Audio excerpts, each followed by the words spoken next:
Ania, może tam za... A gdzie jest Jowita jeszcze?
Ania, zamknij drzwi.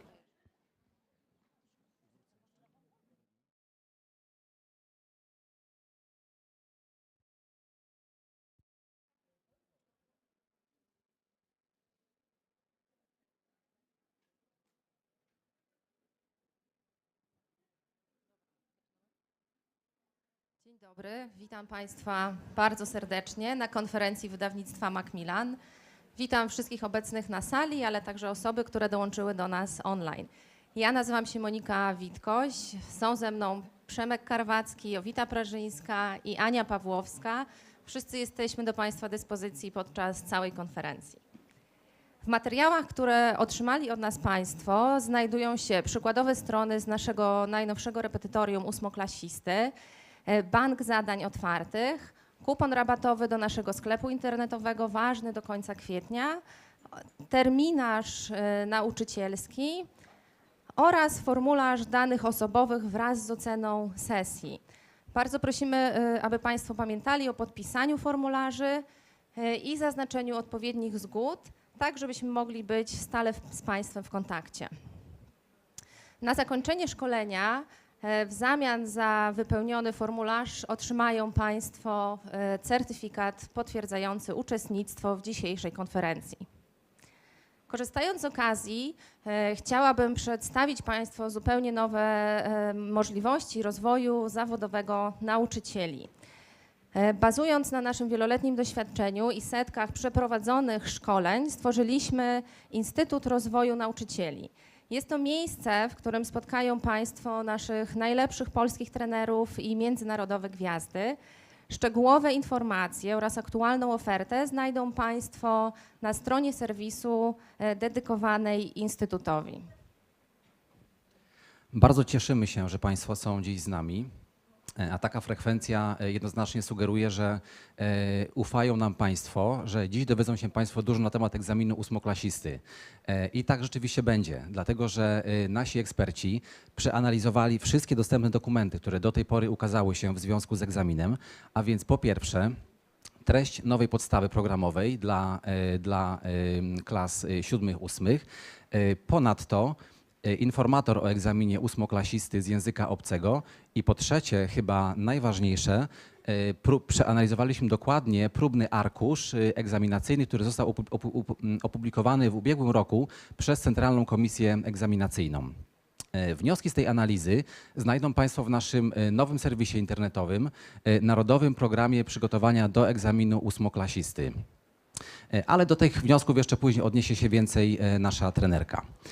Natomiast jeżeli Państwo, w owym serwisie znajdą Państwo także m.in. nagrania 4 e-konferencji, które były publikowane w miarę ukazywania się poszczególnych dokumentów, także artykuły metodyczne oraz, co chyba najważniejsze, analizę pierwszego ogólnopolskiego testu diagnostycznego dla klas 7.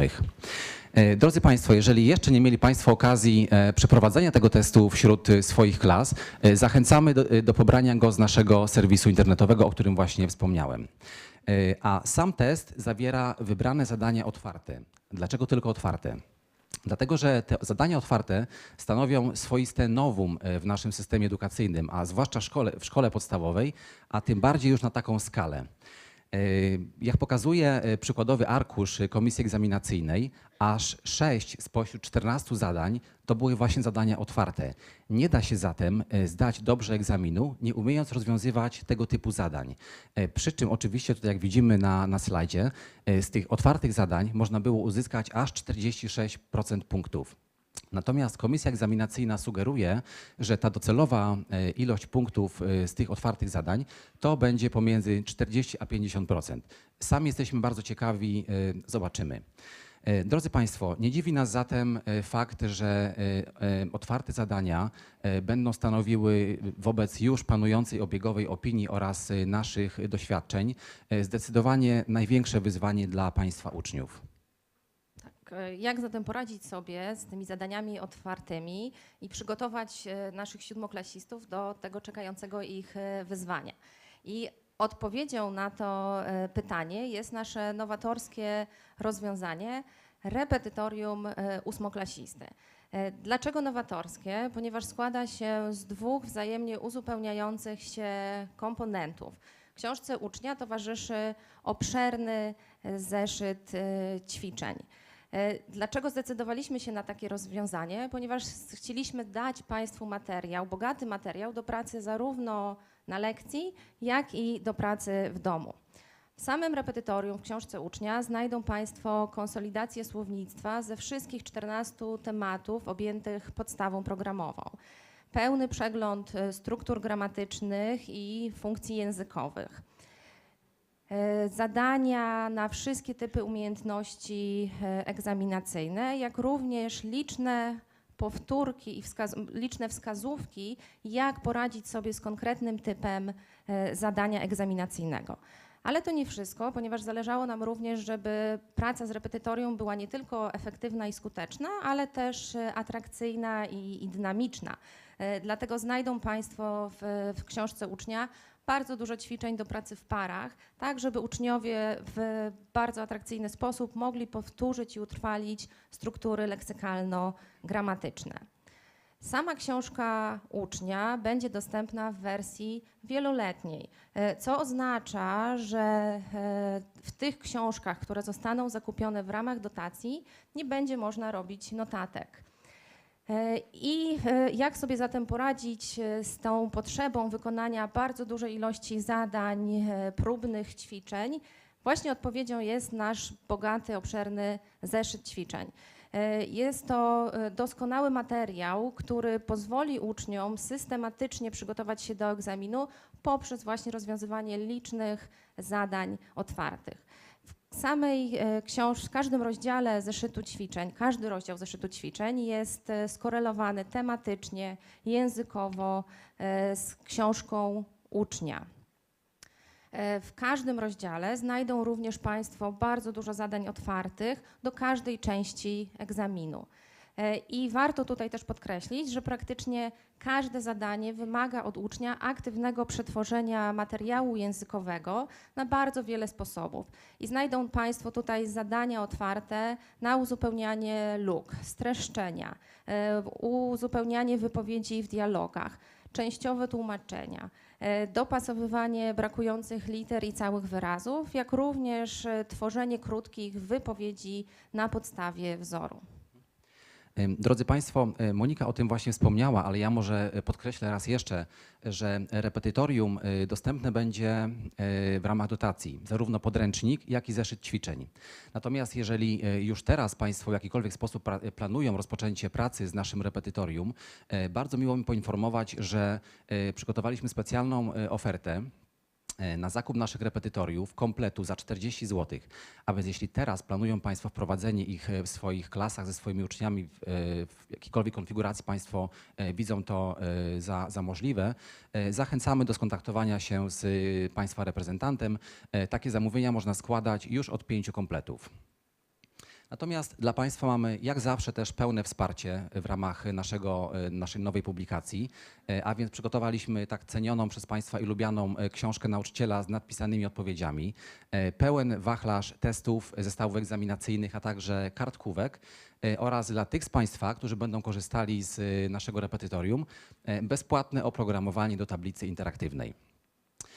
Przypominam także o naszym serwisie staffroom.pl, gdzie mogą Państwo pobierać materiały nauczycielskie w formie elektronicznej, a także o serwisie Macmillan dla szkół, gdzie z bardzo dużymi rabatami można je kupić. Ostatnią rzeczą, o której chcę powiedzieć, to narodowy próbny egzamin ósmoklasisty, co do którego Państwa bardzo zachęcamy. Ten egzamin ruszy już 10 maja, natomiast zapisy rozpoczną się już w kwietniu. Tak więc bardzo proszę śledzić nasz fanpage na Facebooku, nasze newslettery, stronę internetową, aby być na bieżąco, aby zawsze wiedzieli Państwo, co ważnego się dzieje i byli na bieżąco. Drodzy Państwo, myślę, że już czas przyszedł najwyższy, aby przedstawić naszą dzisiejszą trenerkę, dr Karolinę Kotorowicz-Jasińską, która jest wykładowcą, adiunktem na Wydziale Anglistyki Uniwersytetu Marii Curie-Skłodowskiej w Lublinie.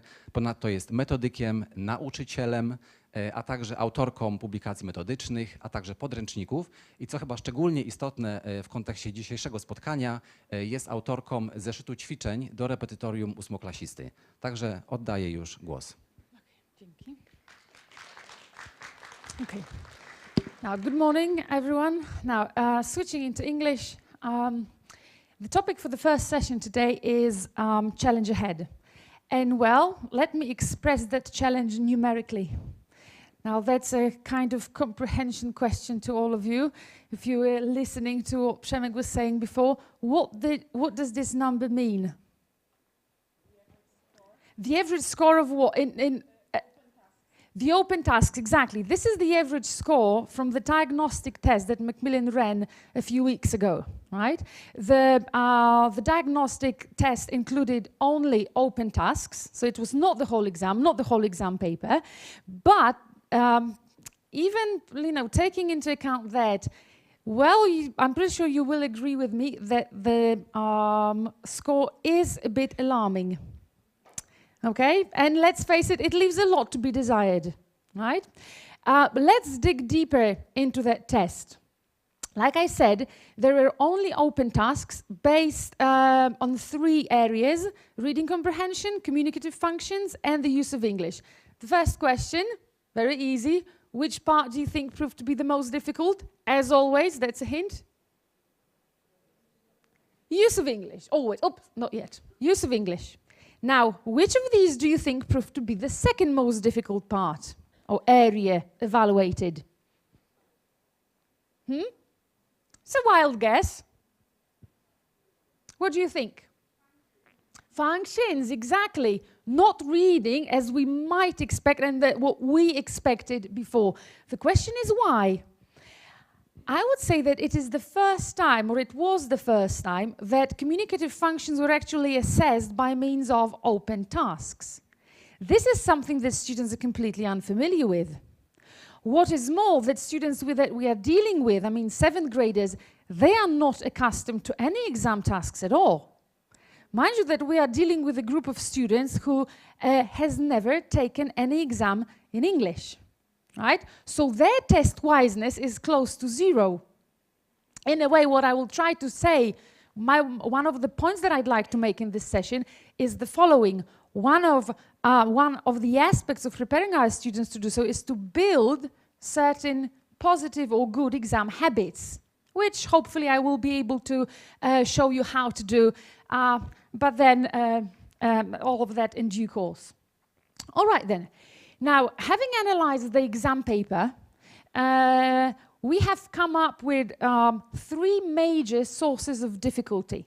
in all those 14 tasks, in all those 15 tasks, we believe there are 3 major things, the big things that are difficult, right? And I'm going to talk about them at the beginning.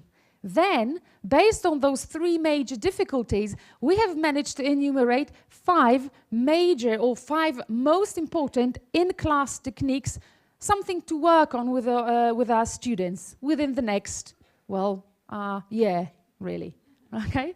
So now, this is basically the agenda for today's session. First, I'm going to focus on these 3 difficulties, and then I'm going to talk about how to go about it behind classroom doors.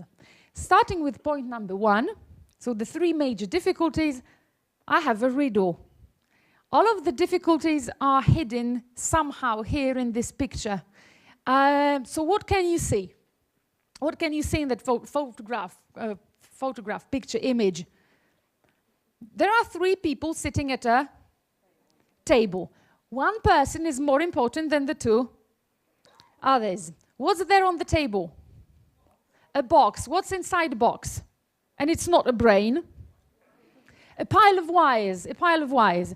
And now all of these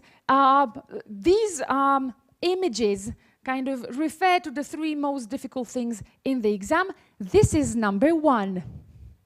Right? So these are the 3 people sitting at a table. As you can see, one is more important than others. What do you think this picture stands for? Teacher. Okay, if it's not a teacher, think about it perhaps in legal terms. What do you call a situation in which one person takes over if the 2 other, mind you that the 2 people are there and kind of in the shadow, right? Mediation, exactly. This is a buzzword which I'm pretty sure you have heard a number of times within the last few months. So now let us have a look at what this mediation really is, right?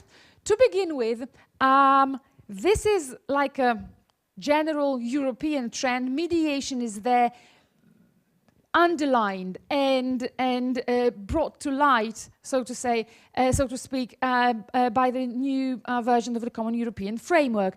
Let me quote: in both the receptive and productive modes, the written and/or oral activities of mediation make communication possible between persons who are unable, for whatever reason, to communicate with each other directly.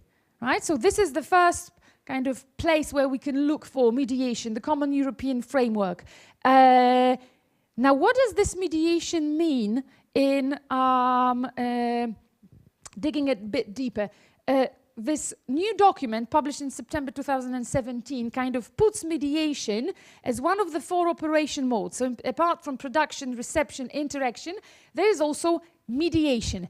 And it seems that the process of mediation is not something extremely obscure. It's not something completely new, because this is actually something that we need, that we do in real life kind of every day. Let me perhaps show you or help you process this or mediate this mediation. Examples. Byłeś wczoraj na zebraniu? No byłem. I co? Planowaliśmy 2018, musisz przygotować akademię na 11 listopada. This is mediation. Kind of reporting to someone, reporting kind of some piece of information to someone who is not there, present during the communicative act.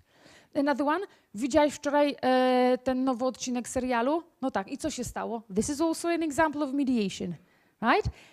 Any processes which require the recipient to understand, process the information, and pass it on, these are all examples of mediation.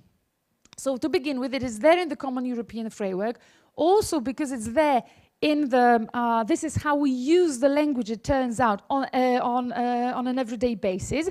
And also the third document to, where we could scour through, which we can examine to look for mediation, is the new core curriculum. Right? One more time. Let me quote this one. Uczeń przetwarza prosty tekst ustnie lub pisemnie, przekazuje informacje w języku obcym, zawarte w materiałach wizualnych lub audiowizualnych, potem przekazuje informacje w języku obcym lub polskim, informacje sformułowane w języku obcym i w końcu przekazuje w języku obcym informacje sformułowane w języku polskim. The whole point in the goals for linguistic education in the new core curriculum is just that. All of this is mediation. Mind you that it's not only mediating one text into another, but also mediation between languages. Now, having said that, it's a comprehension check for you. Which of these is not an example of mediation?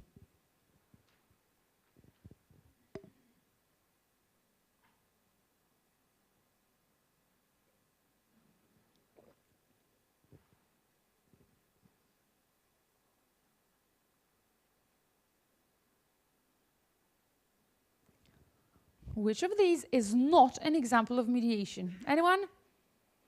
C, of course. This is an example of interaction. Anything else here, it requires the learner, the student, the examinee to actually process the test, to mediate text, summarizing texts, changing formal language into informal language, paraphrasing, translating. All of these are examples of mediation. Now, putting this mediation kind of further into pieces, what follows is a certain range of requirements for the learner, or actually for the examinee.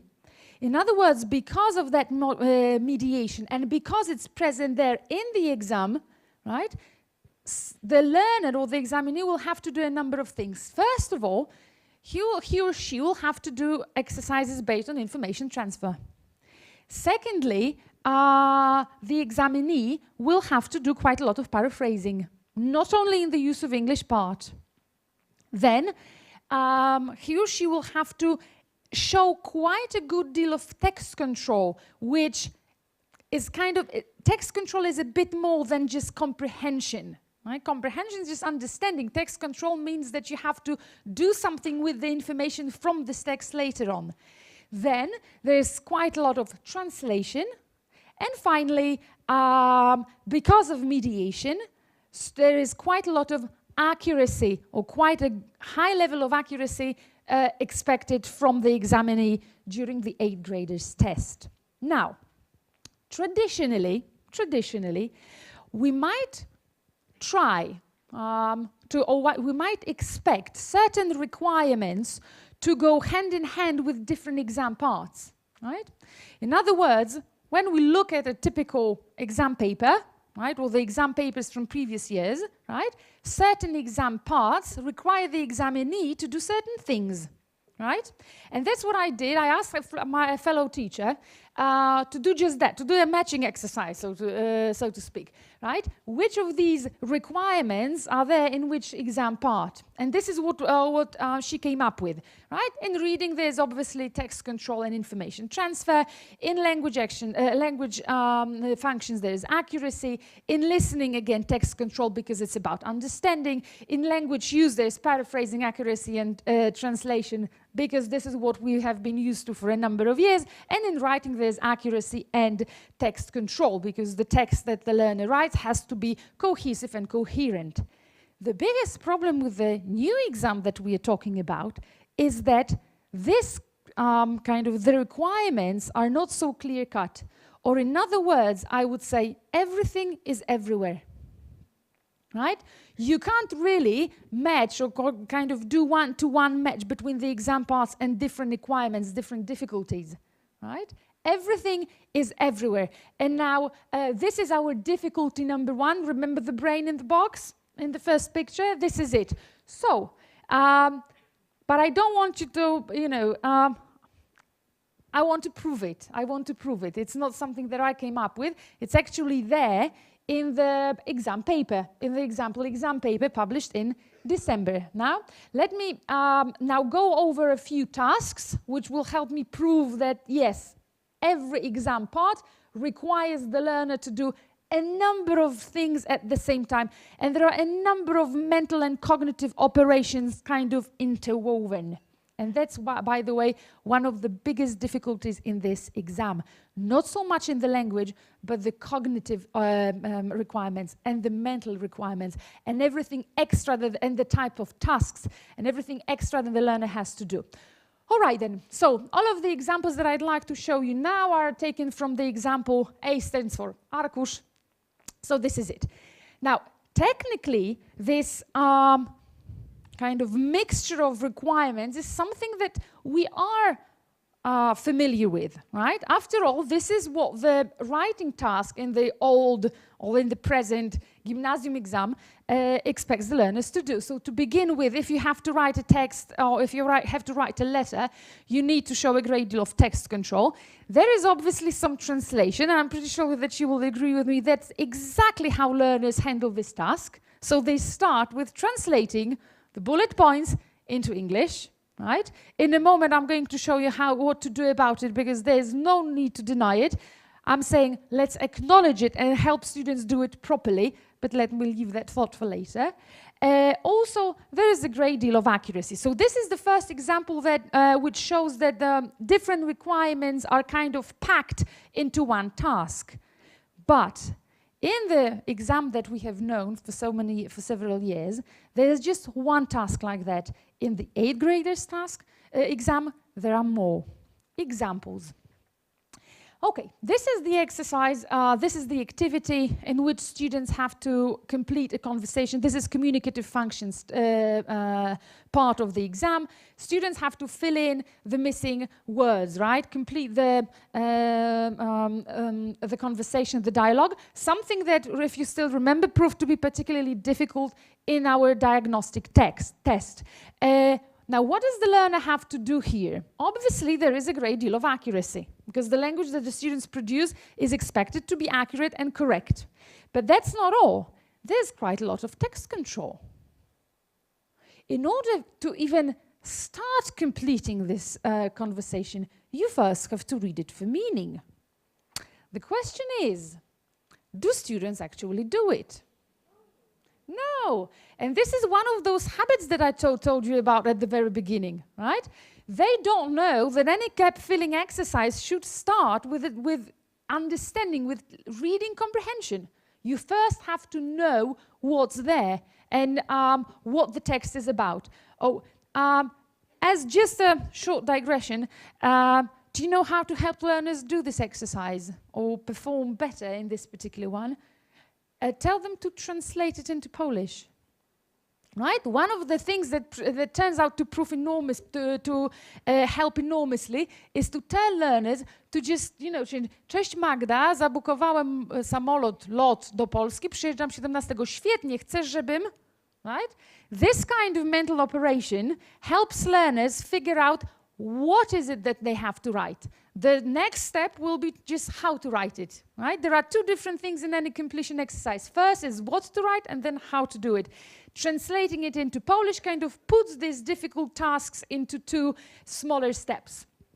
Okay then, another exercise which puts kind of everything together, which shows a mixture of requirements. In this is this particular exercise. If you remember from the one of the conferences that Dr. Grzegorz Pierak ran, but also in the exam paper. Now, the student or the examinee has to read the whole text about understanding, right? About a book, right? Together with the blurb and together with the sample questions, right? And based on that, he or she has to fill in a conversation between two boys in Polish. What does that mean? Again, a great deal of text control. Why? Because there's understanding involved. I would take it one step further. It's more than a text control, perhaps texts control. Because you need to first understand this, right? But there's another text to control, to understand, and to process again. Then we have some information transfer, because one task changes into another. And then finally, there's some translation, right? Mind you that this text is in English, right? You have to understand it and change, kind of, you also have to change the code, which is kind of more, it is difficult. Again, it's a mental operation, it's a cognitive operation that is pretty difficult, not only linguistically. And finally, there is some degree of accuracy in Polish, right? So once again, that mixture of requirements, the mixture of mental and cognitive operations is what makes this exam so difficult. not necessarily the language. Although there are such tasks where the language is pretty demanding as well, like this one. If you still remember the text about Daniel Defoe, right? This is, I think, one of my favorites in this exam paper. By favorites, I mean, well, let's face it, it is pretty demanding. Let's have a look.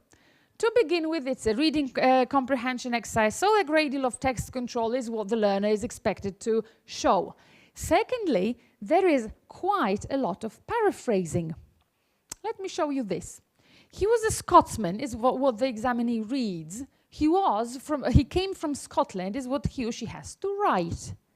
Then they decided to leave him after a fight, has to be changed into he was left because he fought. So now look at this. Again, it's not, on the one hand, the learner needs to know a little bit of word building, being aware of the fact that fight is both a verb and a noun, and then also be able to change the verb fight into a past form, which, let's face it, is not the easiest irregular verb, is it? Okay. Another completely different thing is that I'm pretty sure that each of you has at least one student in their class who doesn't know that a Scotsman comes from Scotland, which is kind of a complete, but again, it's a mental and cognitive operation. It's a background knowledge, not so much the language. And naturally, again, accuracy, because it's an open task, as the learner has to write these answers kind of in hand on their own. On top of that, there's a listening exercise, which is also pretty demanding, right? Again, there's information transfer, because as you can figure out, this is not dictation, right? So the learner doesn't really hear this word for word, right? Then there is definitely text control, because the learner has to understand it. And surprisingly, there is quite a lot of paraphrasing, okay? Examples. This is what the learner hears. This is what the learner or the examinee has to write. The dinosaur was 12 meters tall means that the height of the dinosaur was 12 meters. And when you say that the dinosaur is long, you talk about the length. So it's long and length, but it's not tall and tells or something like that, right? Also, the learner has to know that you don't jump at the first number that you hear, because this is not what you actually need, right? So again, we're coming back to that test wiseness and good exam habits, which students in grade 7 do not really have. Also, and this is truly and really difficult, the dinosaurs that ate meat didn't grow that big. You have to change both the structure and the lexis, right? So big has to change into small, didn't grow that big is the same as were smaller than. You will agree with me that this is pretty demanding, right? But this is also an example of a task which shows that at times this exam may be actually a bit difficult linguistically as well. And obviously, because it's an open task, the learner has to come up with a great deal of accuracy. But now, what kind of accuracy is expected from the learner or from the examinee? We might expect that it's this one, that it's spelling, right? The spelling is what matters. But is it? What kind of mistake is this one? The type of mistake. Lexical, exactly. And this one? Never, don't give up. Grammar or structural mistake. And in that particular exercise, it turns out that the learner, apart from writing or showing correct spelling of words, has to show a great deal of structural accuracy as well. Let me show you some example of answers with perfectly correct spelling. But the word dinosaur meant terrible in ancient Greek. I mean, come on, you don't explain a noun with an adjective, or you don't define a noun with an adjective. But you have to know that. This is structural accuracy. Another example, the maximum height of a dinosaur was 12 meters, full stop, not 12 meters tall. Okay, the same here. The dinosaurs that ate meat were so big then, either so big or a different adjective, and only then you can use then, right? So the thing is that correct spelling is not enough. You need also, or the learners need to show some structural accuracy as well. Now, do you know why they make mistakes like that? I mean, you will agree with me that everybody in this room might make a mistake like that. Do you know why? Because it's note-taking. You listen to something, you write it down, you're interested in catching the information. This is the most important thing. Do you know what we would do as opposed to our learners? Proofreading. And here comes another habit, right? Something that students don't do. What they are used to is tick the right answer, give the paper back and leave the exam room 30 minutes before the deadline, right? Now, proofreading, maybe in not all cases, but at least in some cases, proofreading might actually eliminate some of these mistakes. That would work with some examinees, some students, the best ones, but still. Okay, then. So we talked about mediation. We talked about that mixture of the pile of wires and that mixture of requirements on the things that I'd expected from the learner or from the examinee. There's one third element in that picture that is, but that we haven't talked about yet, and that would be the box. What's the box like? Open, exactly. The box is open, and so are 50% of exam items at the exam, right? And this is the third source of difficulty. Maybe if that mediation, if that would be possible, if that was possible at all, if it was checked with closed task, maybe it wouldn't be such a big thing. But it's not, right? The student has to actually write something on their own and produce quite a lot of language on his own, or on her own. All right then, so these are the three major difficulties, and that's part number 1 of this session. Now, part number 2 is, the 5 most difficult, or 5 most important techniques that we might use in the classroom to actually help learners deal with this exam next year. Now, what are they? And that's the list. Now, the first one is the Polish-English use. How to use the, we could see, and I hope that I have actually shown that already, there is quite a lot of translation in the exam. There is quite a lot of Polish in the exam. Let's acknowledge that fact, okay? And let's do something about it. How to use, so this first part will be about how to use Polish in the English lesson in a smart way. Then we're going to talk about pushed output. By pushed, I mean forced. In other words, the point that I'm going to make is that we need to make or force our learners to speak. Then, controlled production, right? As an alternative to pushed output, what is it that we can do to help learners if they can't really produce the language on their own? How to control it, how to provide some help. The fourth one, will be micro-writing. And this is the moment,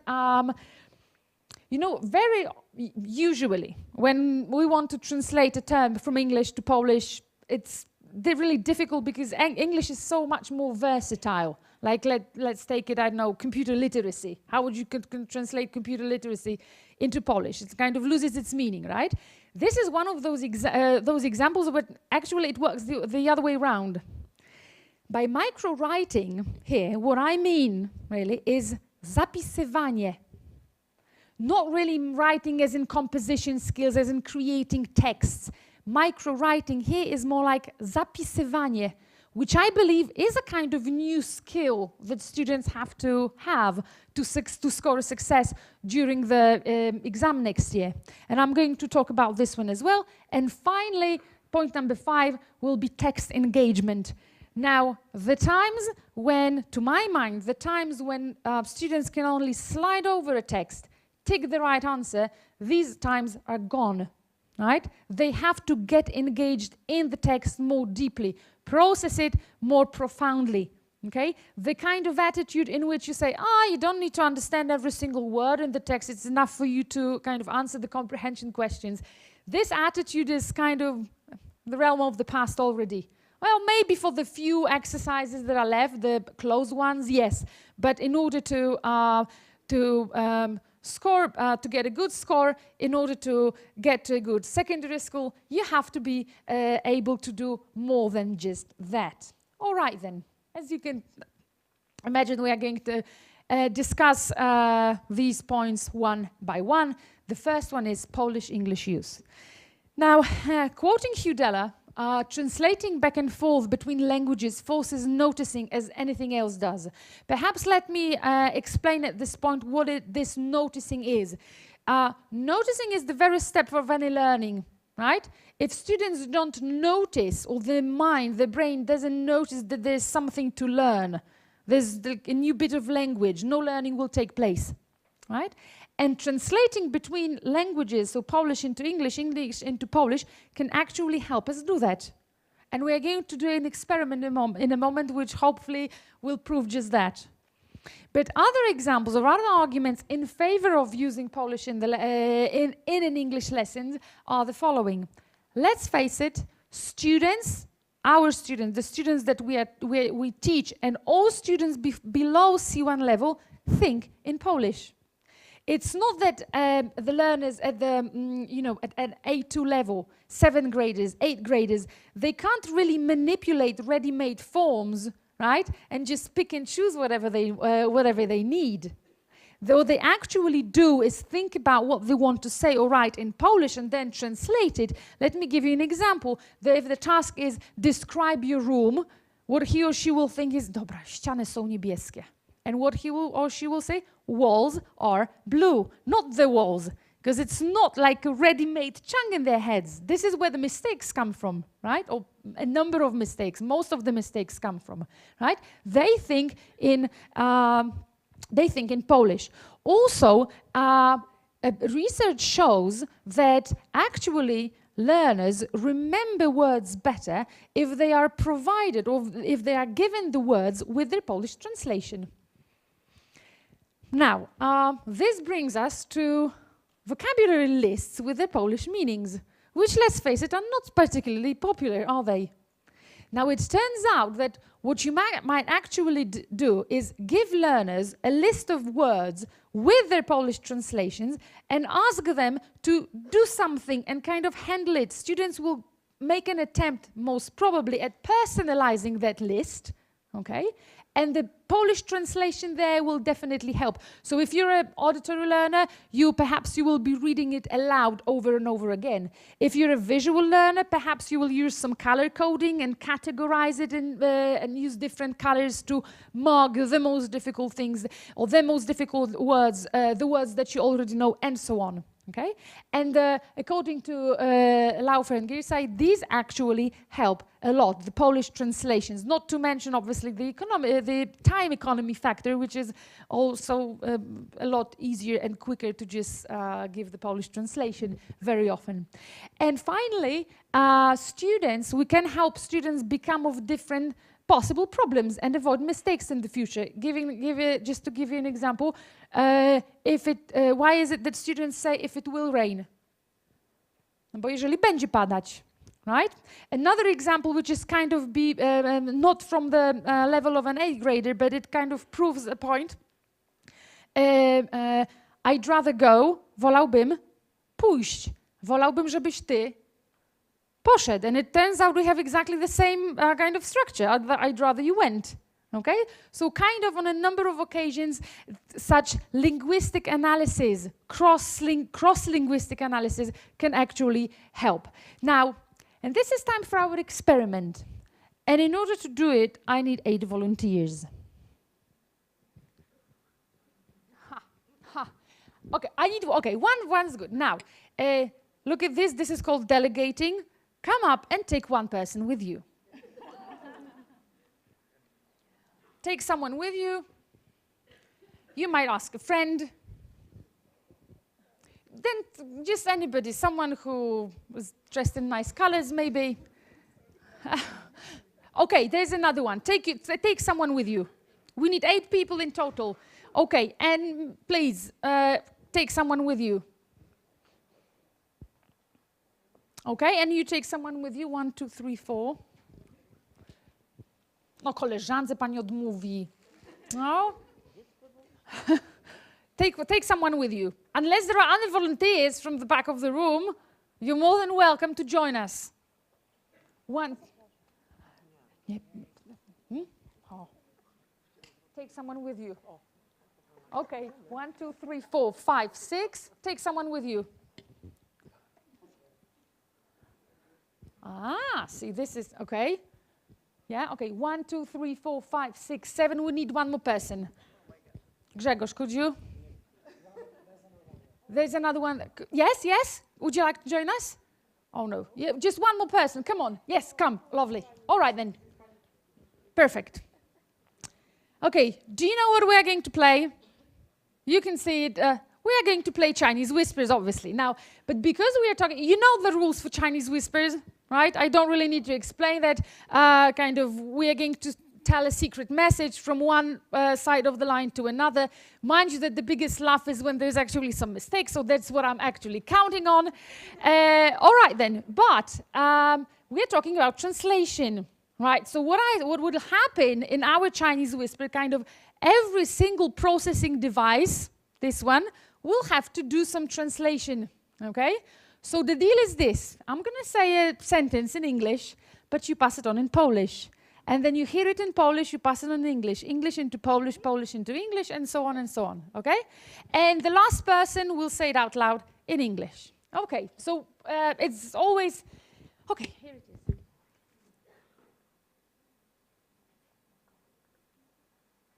Say it in Polish. Say it in Polish. Okay.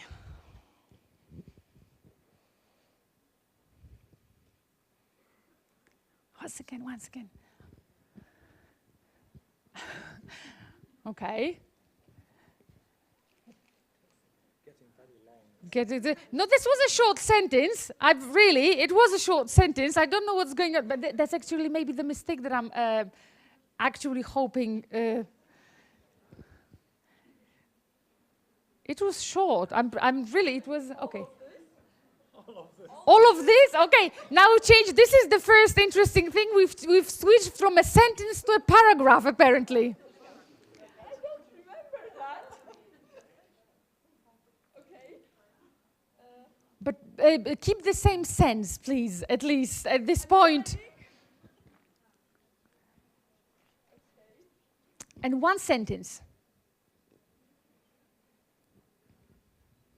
Okay, this is getting actually really funny.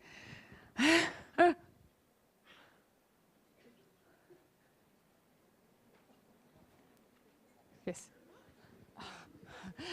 People, come on, people are getting nervous. English, please. I'm saying he's going to the cinema. Oh, gee, okay, I'm saying he's going to the cinema. The original was this. She suggested going to the cinema. Okay, so can you see what happened? This kind of form changed, the sentence got changed, it got transformed. How do we help students notice? We write the original version and what students come down with at the, on the board, and there is basically no further noticing required because everything is there black and white. Chances are that what students may do, if you were actual students, obviously, chances are that would change into she suggested go to the cinema, because it's a typical mistake. Another thing that might got changed is she is going to go to the cinema. When we change the function, we change kind of from making suggestions to making plans, which is yet another interesting thing to work on. Let me digress for a moment. The diagnostic test has shown that what students have problems with in the communicative function task is not only the language, but they don't see the difference between communicative functions. They don't see that I'll offer is kind of, I'll help you is offering. Yes? Okay then, a big round of applause. Thank you. If you could wait, just wait. Oh, and they're gone. Okay, could you please, okay. Thank you very much for helping me out. Thank you. Thank you so much. Okay then, so here it is. This is how we can promote that. Obviously, you don't want to do it in the form of Chinese whispers as an element of fun, right? We can write it on the piece of paper and then just fold the paper because of one by one as the pairs perhaps work together as opposed to individual students. Now, let me take that translation one step further. I told you at the beginning of the session that this is exactly how students write their writing task. This is how they approach the writing task, the email. They start with translating the bullet points into English.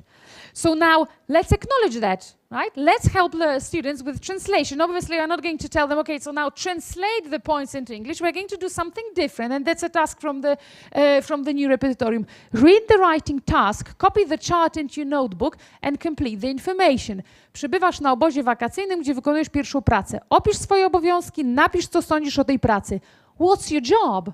What do you have to do? So instead of just translating the bullet points verbatim, we teach students how to ask good questions, how to ask proper questions, how to ask those questions in English. Or what do you think about the job? What do you like and dislike? What do you like? What do you find easy or difficult? Right? Now, mind you, the topic is work, so it's unit 4, right? What will happen towards the end of the course? So let's say unit 8, right?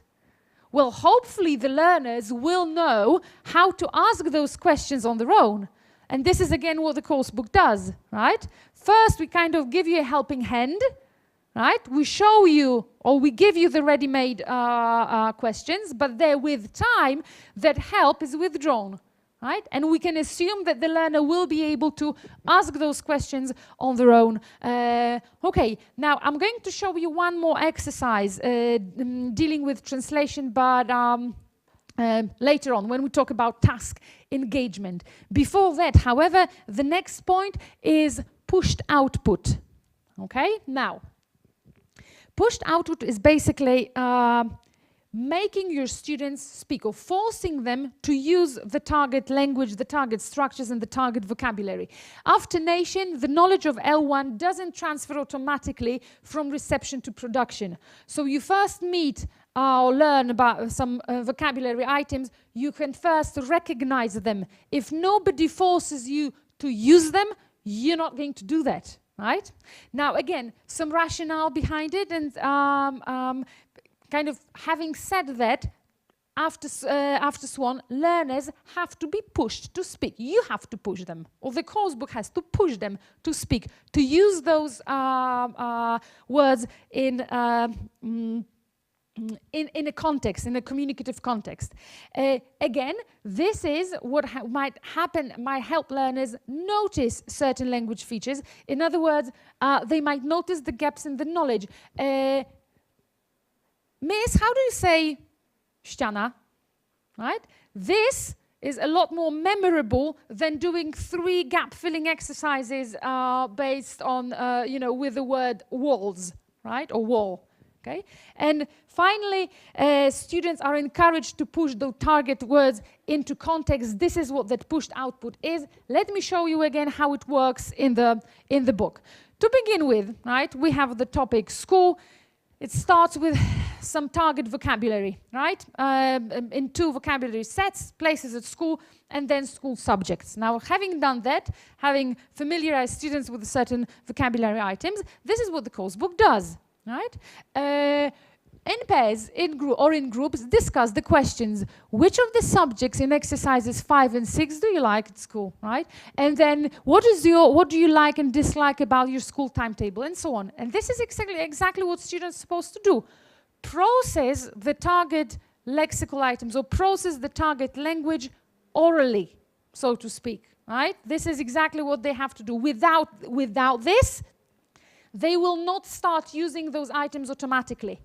And then what happens later on? Another topic. Then we talk about studying. And again, take the target vocabulary and the target language and process it orally. Do you do these things at your school? What do you think are the most useful, enjoyable? What do you do in your English lessons, and so on? This is basically this provides you a good dynamic of the lesson. Apart from helping learners memorize the target forms better, it's also good for the dynamics of the lesson. This is how it works. First, students do some heads down kind of exercise, and then kind of wake up to do some, and then there's some interaction, right? There's some engagement with other students. And then a little bit of heads down work again, individual, on their own, in the course book. And then they look up, wake up again, and do something and get involved in some interaction again, right? So this is what the student's book does. This is how it helps you kind of keep the dynamics of the lesson. I'm pretty sure that you will agree with me that this is not a sequence of activities for every learner. In other words, not every group of students is good enough to do just that. So now the question arises, how to change this sequence of activities into something that will help the poorer learners, the weaker learners. And here comes the controlled production. Okay? The controlled production is all about linguistic scaffolding. Scaffolding is, in Polish, rusztowanie. So it's the kind of linguistic help that you give students when they struggle with something. After Thornberry's, there's a temporary support that is given to learners while their language system is still under construction, right? Which is obviously later on, the more you know, the better you become, the less scaffolding you need is going to be taken, it's going to be taken away. Now, how does this work? To begin with, students think about, with that scaffolding, right? Students earn extra thinking time. How it works? Okay, if you're not good enough to take the vocabulary items and process them orally and talk about them, all right, speak to your friend, then at least take the same vocabulary set and write something. Fill in a sentence, finish a text, complete a text, okay? So the purpose is exactly the same, for you to process, for you to get extra encounter with a certain vocabulary set. So there for you to process the same language one more time. But if you're not good enough to do it kind of orally in free production, in which you can speak to your friend just like that, then at least write it down. Finish a sentence, use it in some kind of context. So because this will give you extra thinking time, okay?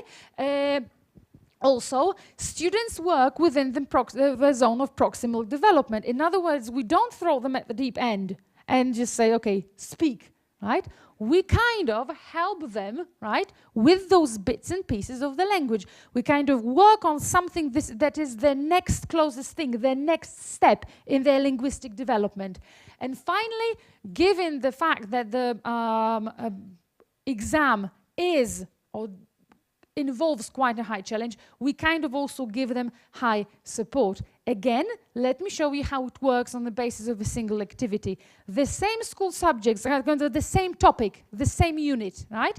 If you can't talk to your friend about what school subjects you like, then open the workbook and do this. Z pomieszanych liter utwórz wyrazy i uzupełnij nimi pytania. Następnie napisz swoje odpowiedzi. What is your favorite school subject? Okay, one learner can write, my favorite school subject is biology, but sometimes the weakest one, biology, will be enough. Okay? Then, do you often study in the library? No, I don't. I wouldn't expect yes, I do answers though. Anyway, but this is a very short answer. This, however, gives you some extra thinking time. It gives you extra help and extra practice in micro-writing, right? In producing those, like spoken production and spoken interaction is always more difficult for one major reason. You don't have time to think. It's an ongoing process, right? It's kind of, this is a kind of online thing. With written production, you always can have time to think. What is it that you want to write next? And this kind of exercise gives you just that. Another exercise, this is from Unit 2, and it's in the students' book. Students kind of revise the vocabulary connected with houses and homes. And in the students' book, once this is done, the task for the learners is the following. So now talk to your friend and describe your room, or talk to your friend and describe your ideal room, right? If, however, you're not able to do it just yet, right? If your kind of class is not good enough to get engaged in a free production and a conversation like this, open the workbook and complete a template. In my room, I've got a something and some. There is a, mind you that this is not such a, super simple activity, because what the learner has to think about, and that's the minimum requirement, but there is still one, the differences between countable and uncountable words, right? With you need singular countable. With some, you either need uncountable or you need some plural, and so on, right? So this is not like for the learner to just rewrite whatever he or she wants, okay? And this, like I said, gives you a lot of help in micro-writing, so the so-called zapisywanie. Let me now tell you how this zapisywanie works. To begin with, this is something that students are unfamiliar with, right? With the durable course book, right? I mean, technically, there is more time to write things down in the notebook, but if they actually do it on a regular basis, we can't really say that with a great deal of certainty. However, it's not only the students who kind of lack this self-confidence when it comes to writing. This is what we do as well. Do you ever post on Facebook? Yes.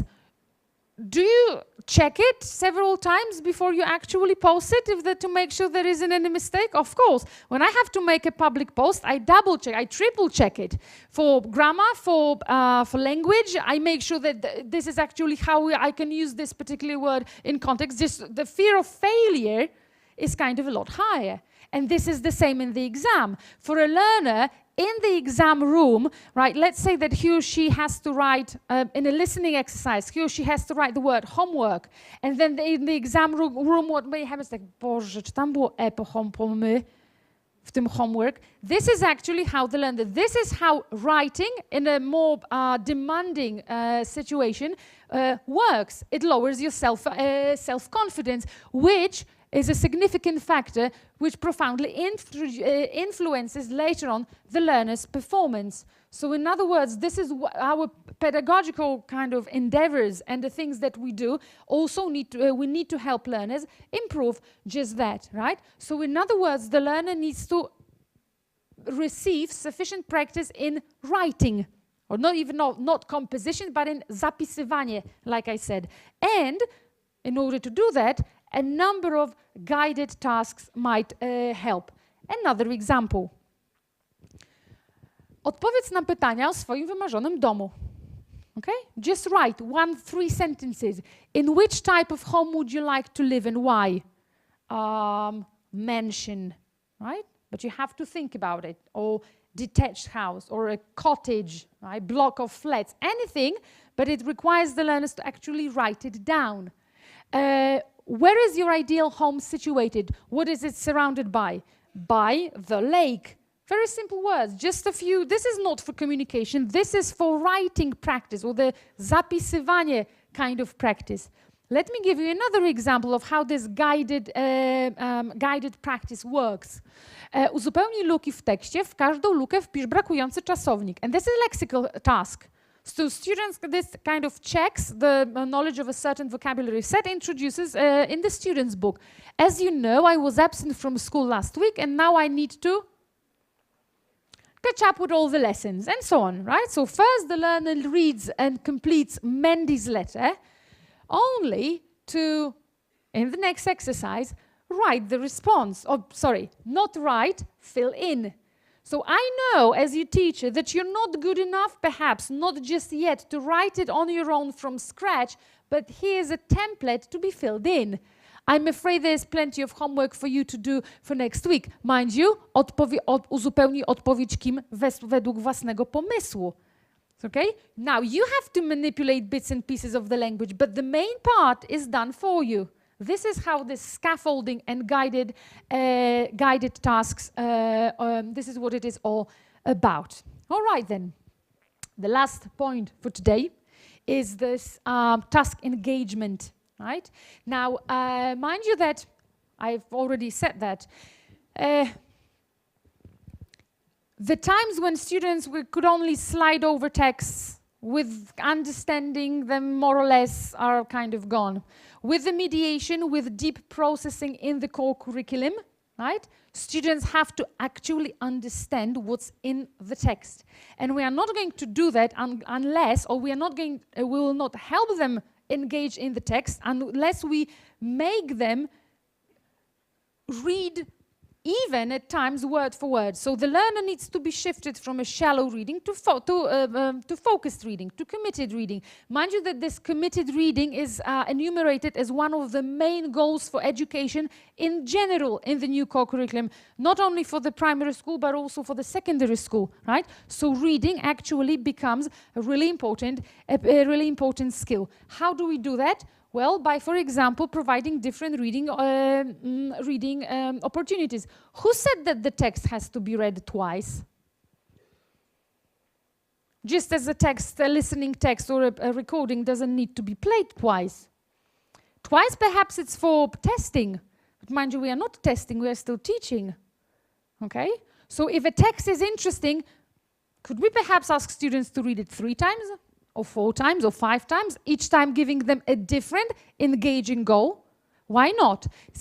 It's our task, so to speak, it's our job in a way to figure out which of the texts are worth rereading and help learners do it, or make learners do it, right? So that they are made, like I said, they are forced to process them a bit more deeply. Now, once again, this can be achieved by some kind of, challenge, right? Challenge, reading the text each time with a different aim. One of the most challenging reading tasks ever is summarizing. Not only in the second language, but also in the mother tongue. People can't do it. This is a very difficult task. First, you need to there's lots of mediation and deep processing. First, you need to read it, understand it, kind of process the information, and then express it in your own words.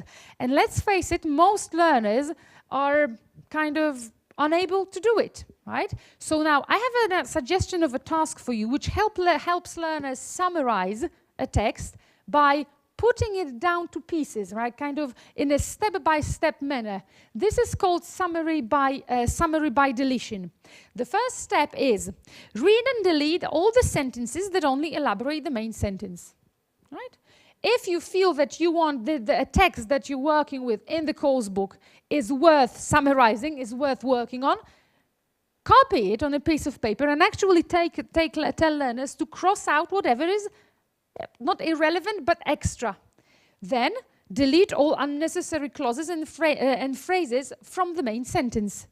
Right? So then we shorten first we shorten paragraph, then we shorten the sentence. Then delete all unnecessary words. Finally, last but one, replace the remaining words with your own expressions, and we end up with some paraphrasing. Mind you that we change a difficult mental operation, a difficult cognitive operation of summarizing into a linguistic exercise, in a way, right? And finally, write your summary, right? And I'd like you, another form of the same exercise by nation is the one by Mali. Delete words or phrases or full sentences from the text without altering the basic meaning. And I have a question, this is a task that I'd like you to do now, okay? I'm gonna show you a text, a short conversation. Please delete anything, any phrases or full sentences that are unnecessary, or in other words, leave only those that actually make sense. Here it is. I'll give you 2 minutes. You can talk about it to your friend or the person sitting next to you. Delete any words that are unnecessary in this conversation.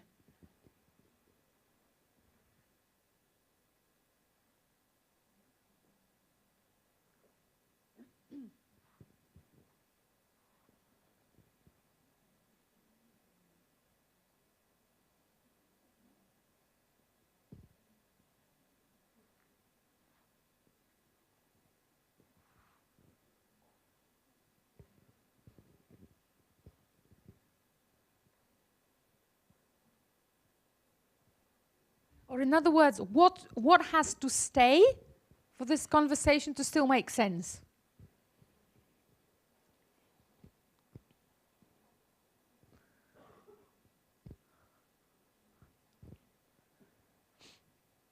Shall we? Do you want to see the results? Okay, here it is.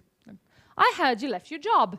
No more, nothing more is actually needed. Yes, I wanted to start a home organizing business. What is it? And so on, right? This is how we can help learners. This is obviously done in the form of on the conversation, right? But with learners, you can actually help them do exactly the same thing by on a text or on any text really from the course book. Okay, another example of a task which helps learners get engaged in texts a bit more deeply is translation. Again, see, this is a recurring topic. Mind you that on a number of occasions today, we are, in a way, coming back to basics methodologically, right? In a way, we are going back to old practices and good old techniques, which suddenly kind of acquire a new meaning, in a way. Anyway, what I want to show you is an exercise in which the learner, in which the teacher translates a passage from an upcoming unit in the course book into Polish, right? From the unit, let's say you finish unit number 2, and you give students a text or a piece of text from unit 3, okay? I'm going to show it to you in a moment, and I'd like you to, it's just one paragraph, work in pairs again, and translate it into English, please.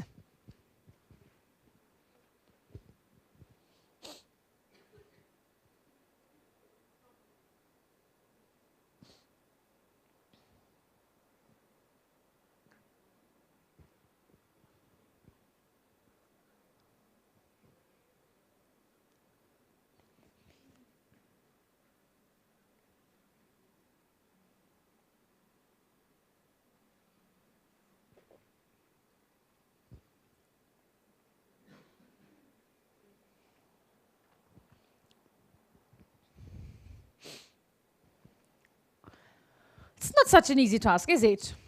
Potentially, it's also quite challenging for your students, right? Potentially, what you will win, and an extra kind of benefit of that is that you can actually make the learners engaged in the text from the unit, okay? In other words, what is it that, what's the reaction when you tell your students, so now open your books on page 32? Yes? But however, if you first give students some task, like this one, translate it, and now open the books on page 32 to find out if you were right. So it kind of does raise the level of curiosity, doesn't it? Okay? So are you curious to find out what the answer is? That's the original. That's the original unit 3, this one. Mind you, the first thing that is kind of striking, what students might probably have problems with, never again homework. Well, not never again homework, no more homework, right? Look at this. An 8th grade teacher in New York City has stopped giving her students homework. I'm 100% sure that my students would write stopped. Chances are without 1 P, okay?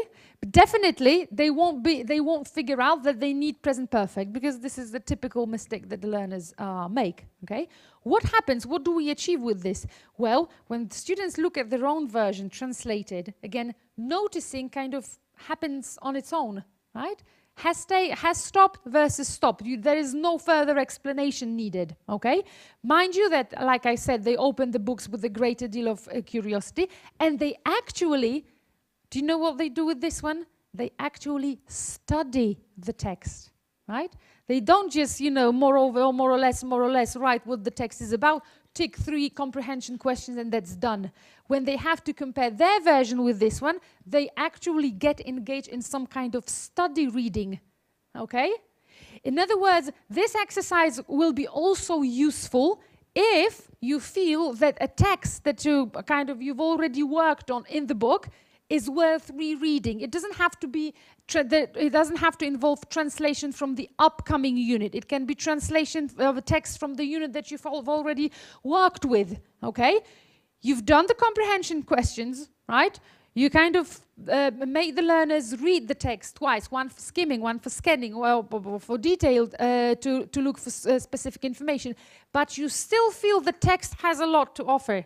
Or perhaps this particular text is a treasury of forms to be worked on. So this is how we can make good texts reliable, how we can make students reread and reprocess the same text several times.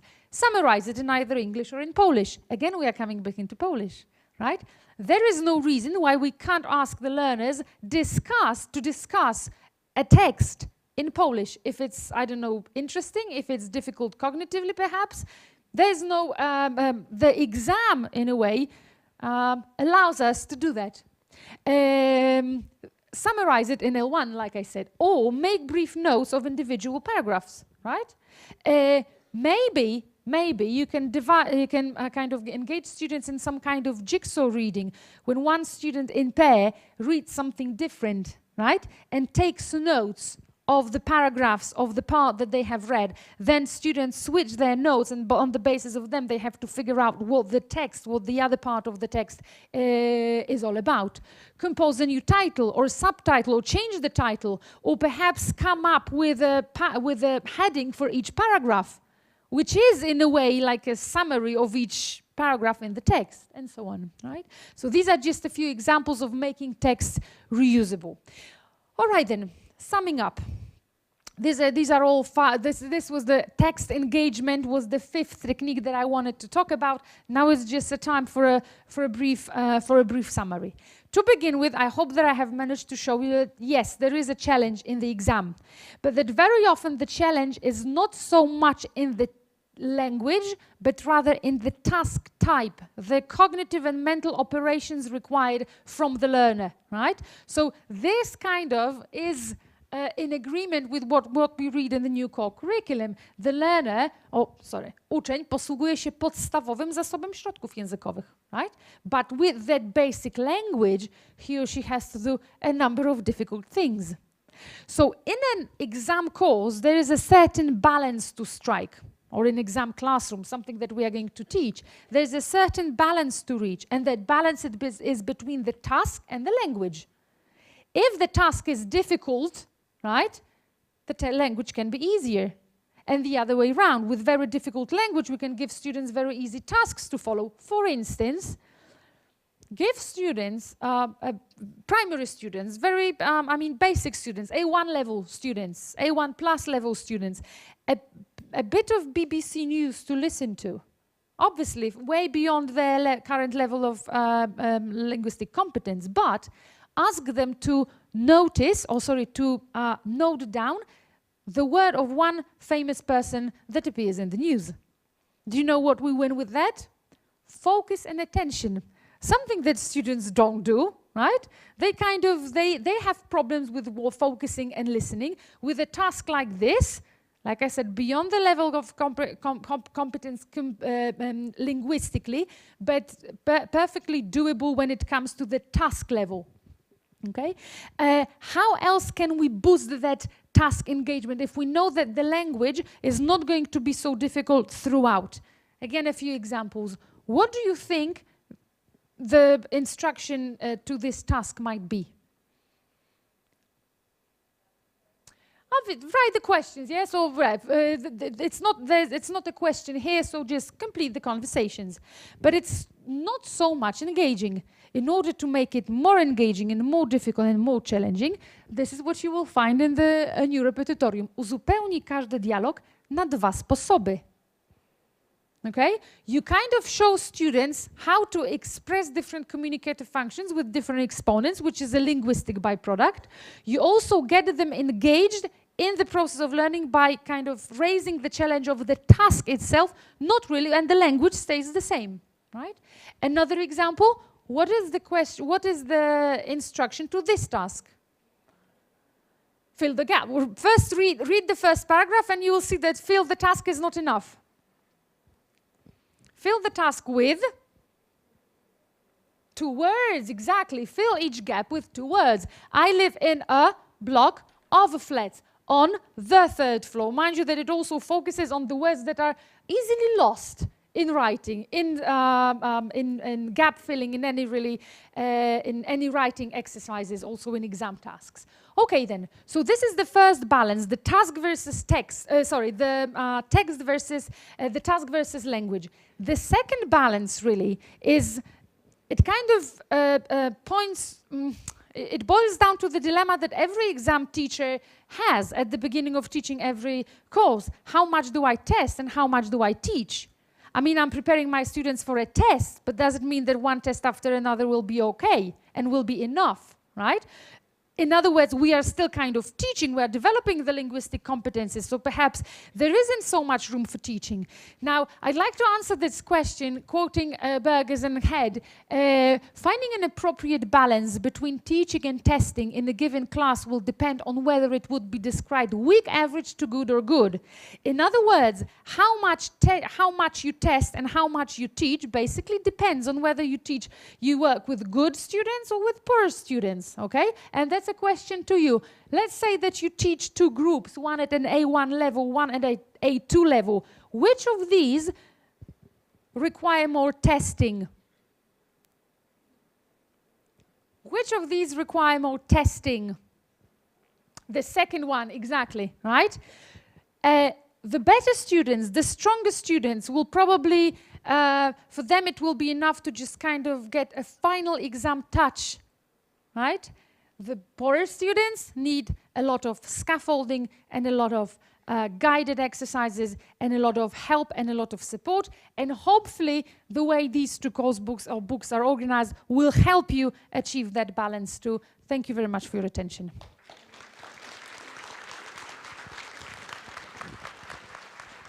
Dziękujemy serdecznie za uwagę. Zapraszamy po odbiór certyfikatów i proszę pamiętać o podpisaniu formularzy i zaznaczeniu odpowiednich zgód. I kolejną sesję zaczynamy o godzinie 12:00.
Raz. Przepraszam najmocniej. Czy wszyscy Państwo po pierwszej sesji odebrali certyfikat?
A widać?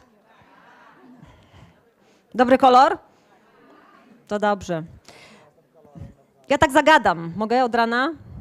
Dziękuję, że Państwo przybyli tak licznie. Podejrzewam, że jeszcze dobędą.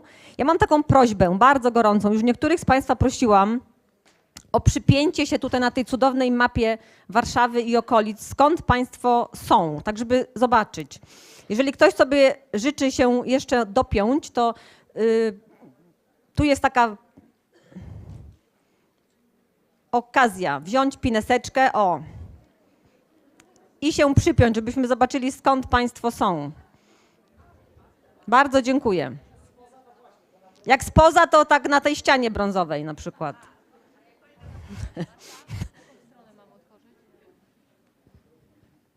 Dziękuję.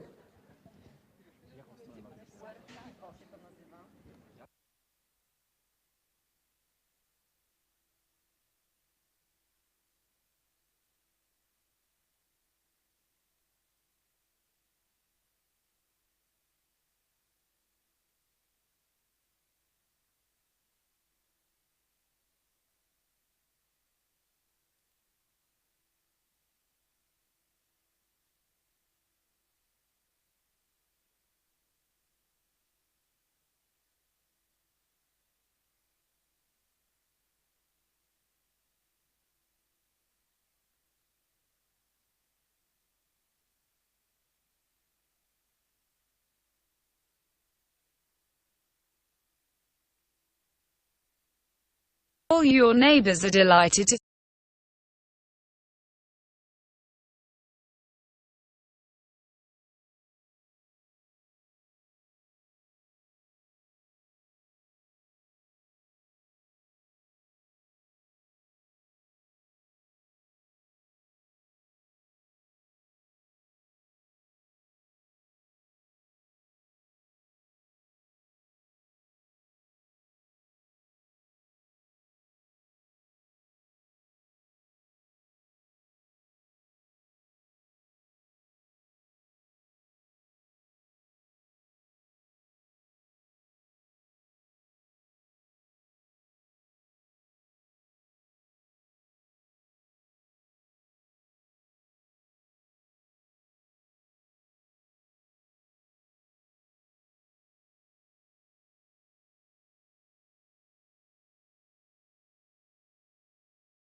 Dzień dobry. Witam tych wszystkich Państwa, którzy dołączyli do nas po przerwie.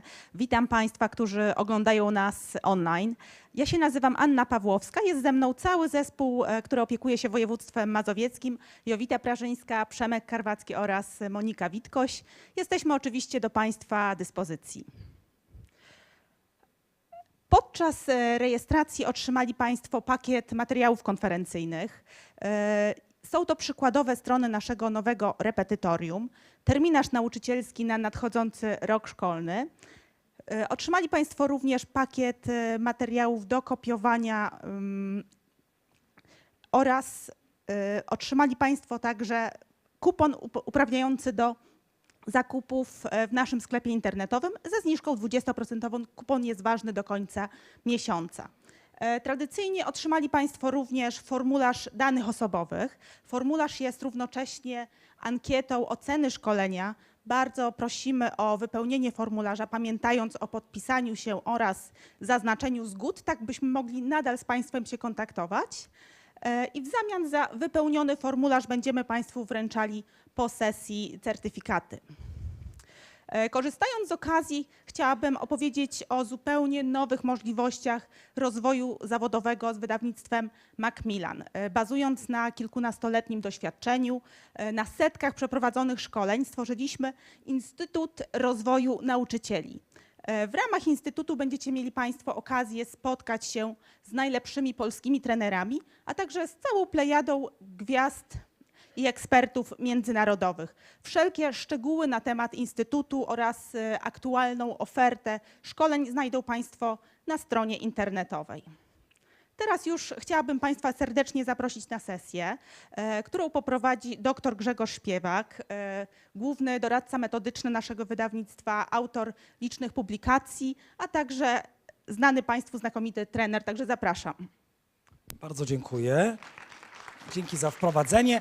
Witam Państwa bardzo serdecznie. Mam następujący plan. Otóż, jak Państwo, mam nadzieję, pamiętają z tego programu naszego dzisiejszego szkolenia, ten blok pierwszy ma charakter wprowadzenia w coś, co jeszcze nie funkcjonuje, jak pamiętamy, ponieważ ta nowa podstawa programowa dla szkół ponadpodstawowych dopiero zacznie obowiązywać. Po drugie, ten blok dotyczy czegoś, co jest napisane w Polsce i dla Polaków, a zatem w języku polskim. I pomyśleliśmy w związku z tym, że może najsensowniej będzie, żeby uniknąć tego dosyć uporczywego przechodzenia między dwoma językami cały czas, żeby o tych właśnie, o tym tekście, który jest w języku polskim, po prostu opowiedzieć Państwu w języku polskim, co też mam nadzieję oddzieli nam intelektualnie ten pierwszy blok dotyczący niedalekiej wprawdzie, ale jednak przyszłości, od tego, o czym za chwilę będzie mówiła moja znakomita koleżanka Marta Rosińska, a co dotyczy rzecz jasna obowiązującej jeszcze w tej chwili podstawy programowej i tym samym też toku przygotowania do niej. Jak rozumiem, Marta swoją sesję tradycyjnie zrobi po angielsku. Czy to jest dobry plan? No w takim razie ja, żeby nie przedłużać, jak powiedziałem, ten dokument został podpisany, to po pierwsze. I w związku z tym, jeśli ktokolwiek miał jakiekolwiek wątpliwości, czy to się na pewno zadzieje, no to można już przyjąć jako pewien pewnik, że mamy już oficjalnie określoną datę, kiedy ten dokument zacznie obowiązywać w szkołach tak zwanych ponadpodstawowych. Chciałbym w imieniu kolegów, ekspertów, redaktorów, trenerów wydawnictwa Macmillan powiedzieć Państwu na początek, że my tradycyjnie odrobiliśmy pracę domową. Co to znaczy? To znaczy, że jak mamy we zwyczaju, naprawdę przeczytaliśmy ten nowy dokument bardzo uważnie i uwaga, to jest chyba w tym wszystkim najistotniejsze. Przeczytaliśmy ten dokument w porównaniu do obecnie obowiązującej podstawy programowej. Ten slajd nie jest piękny i on ma nie być taki. Ma pokazać Państwu tylko, jak benedyktyńska jest to robota, bo to jest właśnie taki slajd roboczy z jednej z naszych niedawnych analiz. Ja pokazuję ten slajd tak naprawdę w jednym wyłącznie celu, żeby podkreślić, że po to, żeby w ogóle zrozumieć ewentualne zmiany, jakie mają miejsce w tym nowym tekście, trzeba cały czas patrzeć na ten tekst dotychczasowy. I w innym przypadku bowiem można byłoby odnieść zupełnie niepotrzebne wrażenie, że wszystko niniejszym zostało postawione na nowo, tym bardziej, że były takie głosy urzędników państwowych, że zacytuję tę obowiązującą podstawę trzeba, jak powiedziałem, cytuję, przeorać, więc tak naprawdę nic takiego się nie zadziało. Mamy pewne przesunięcia akcentów, o których to mam nadzieję uda mi się kilka słów Państwu opowiedzieć, ale z całą pewnością nie jest to dokument, który od samego początku definiuje cele kształcenia językowego. A propos głosów urzędniczych, to jeśli by Państwo chcieli zobaczyć, co sama pani ministra sądzi o projekcie nowej podstawy programowej, to oczywiście idealnym miejscem jest strona Ministerstwa Edukacji Narodowej i na tej stronie ministerstwa mogą Państwo przeczytać całe mnóstwo pożytków, jakich to ta nowa podstawa programowa nam przyniesie w systemie edukacyjnym. Oczywiście nie będę Państwa tutaj nużył przeglądaniem całego tego tekstu punkt po punkcie, bo jak widać blok jest dosyć gęsty. Chciałbym zwrócić tylko uwagę na pewne akcenty, które tam zostały sformułowane. One są dosyć interesujące dla nas, może jako dla językowców właśnie. Mówi się na przykład o tym, że wprowadzenie tej nowej podstawy zaskutkuje wzmocnieniem efektywności kształcenia językowego. Oczywiście Państwo doskonale wiedzą, tak jak ja, że sam fakt wprowadzenia jakiegokolwiek dokumentu żadnym wzmocnieniem zaskutkować nie może, bo to dopiero od wspaniałych nauczycieli, jak rozumiem tych, którzy nas tu dzisiaj oglądają między innymi, zależy tak naprawdę, co z tymi zapisami rzeczywiście może się zadziać za przysłowiowymi zamkniętymi drzwiami klasy językowej. Druga teza, którą stawia minister, to jest to, że w wyniku tego projektu nowej podstawy programowej nastąpi powrót do spiralnego ujmowania układu treści. I tu muszę Państwu powiedzieć, że jak się wczyta w ten dokument dokładnie, to rzeczywiście można ten efekt zobaczyć. Autorzy tego projektu nowej podstawy rzeczywiście bardzo uważnie przeczyścili pewne niekonsekwencje, które miały miejsce w dotychczasowej podstawie programowej, pewne umiejętności szczegółowe, które pojawiały się, a potem trochę dziwnie znikały na czas jakiś, na przykład na czas gimnazjum i potem znów pojawiały się w liceum. Rzeczywiście można to zobaczyć na konkretnych przykładach i mam nadzieję, że przynajmniej jeden z tych przykładów Państwu za chwilę pokażę. Trzecia i ostatnia rzecz to na górze położenie większego nacisku na kształcenie językowe jako pewnego rodzaju sprawność kluczową. I to oczywiście nie ma żadnego praktycznego przełożenia dla nas pedagogów, ale może służyć pewnego rodzaju terapii grupowej, że tak się wyrażę. Otóż słowem samego ministra mówi się, że kształcenie językowe jest równie ważne jak wszystkie inne te umiejętności kluczowe XXI wieku, tak jak kompetencja cyfrowa chociażby. Czy to w praktyce zaskutkuję jakimiś konkretnymi zmianami, to tak jak już powiedziałem wcześniej, myślę, głównie zależy od tego, co Państwo z tymi wszystkimi zapisami teoretycznymi zrobią ze swoimi własnymi klasami. A propos tego, co Państwo zrobią ze swoimi klasami, oczywiście jeśli zejdziemy na poziom mniej taki teoretyczny i reklamowy, jak widzimy go właśnie w stronach ministerstwa, a zaczniemy myśleć o tym bardziej operacyjnie, to rzecz jasna najciekawsze poniekąd jest to, jak to wszystko ma zafunkcjonować w skali kalendarza. Więc tu tytułem przypomnienia, bo nie sądzę, żebym Państwa jakoś dramatycznie tym zaskoczył, jeżeli ta nowa podstawa została podpisana teraz, to z jakiegoś ważnego chyba punktu widzenia najważniejszy koniec końców jest chyba ten rok, nieprawdaż? Czemu ten rok?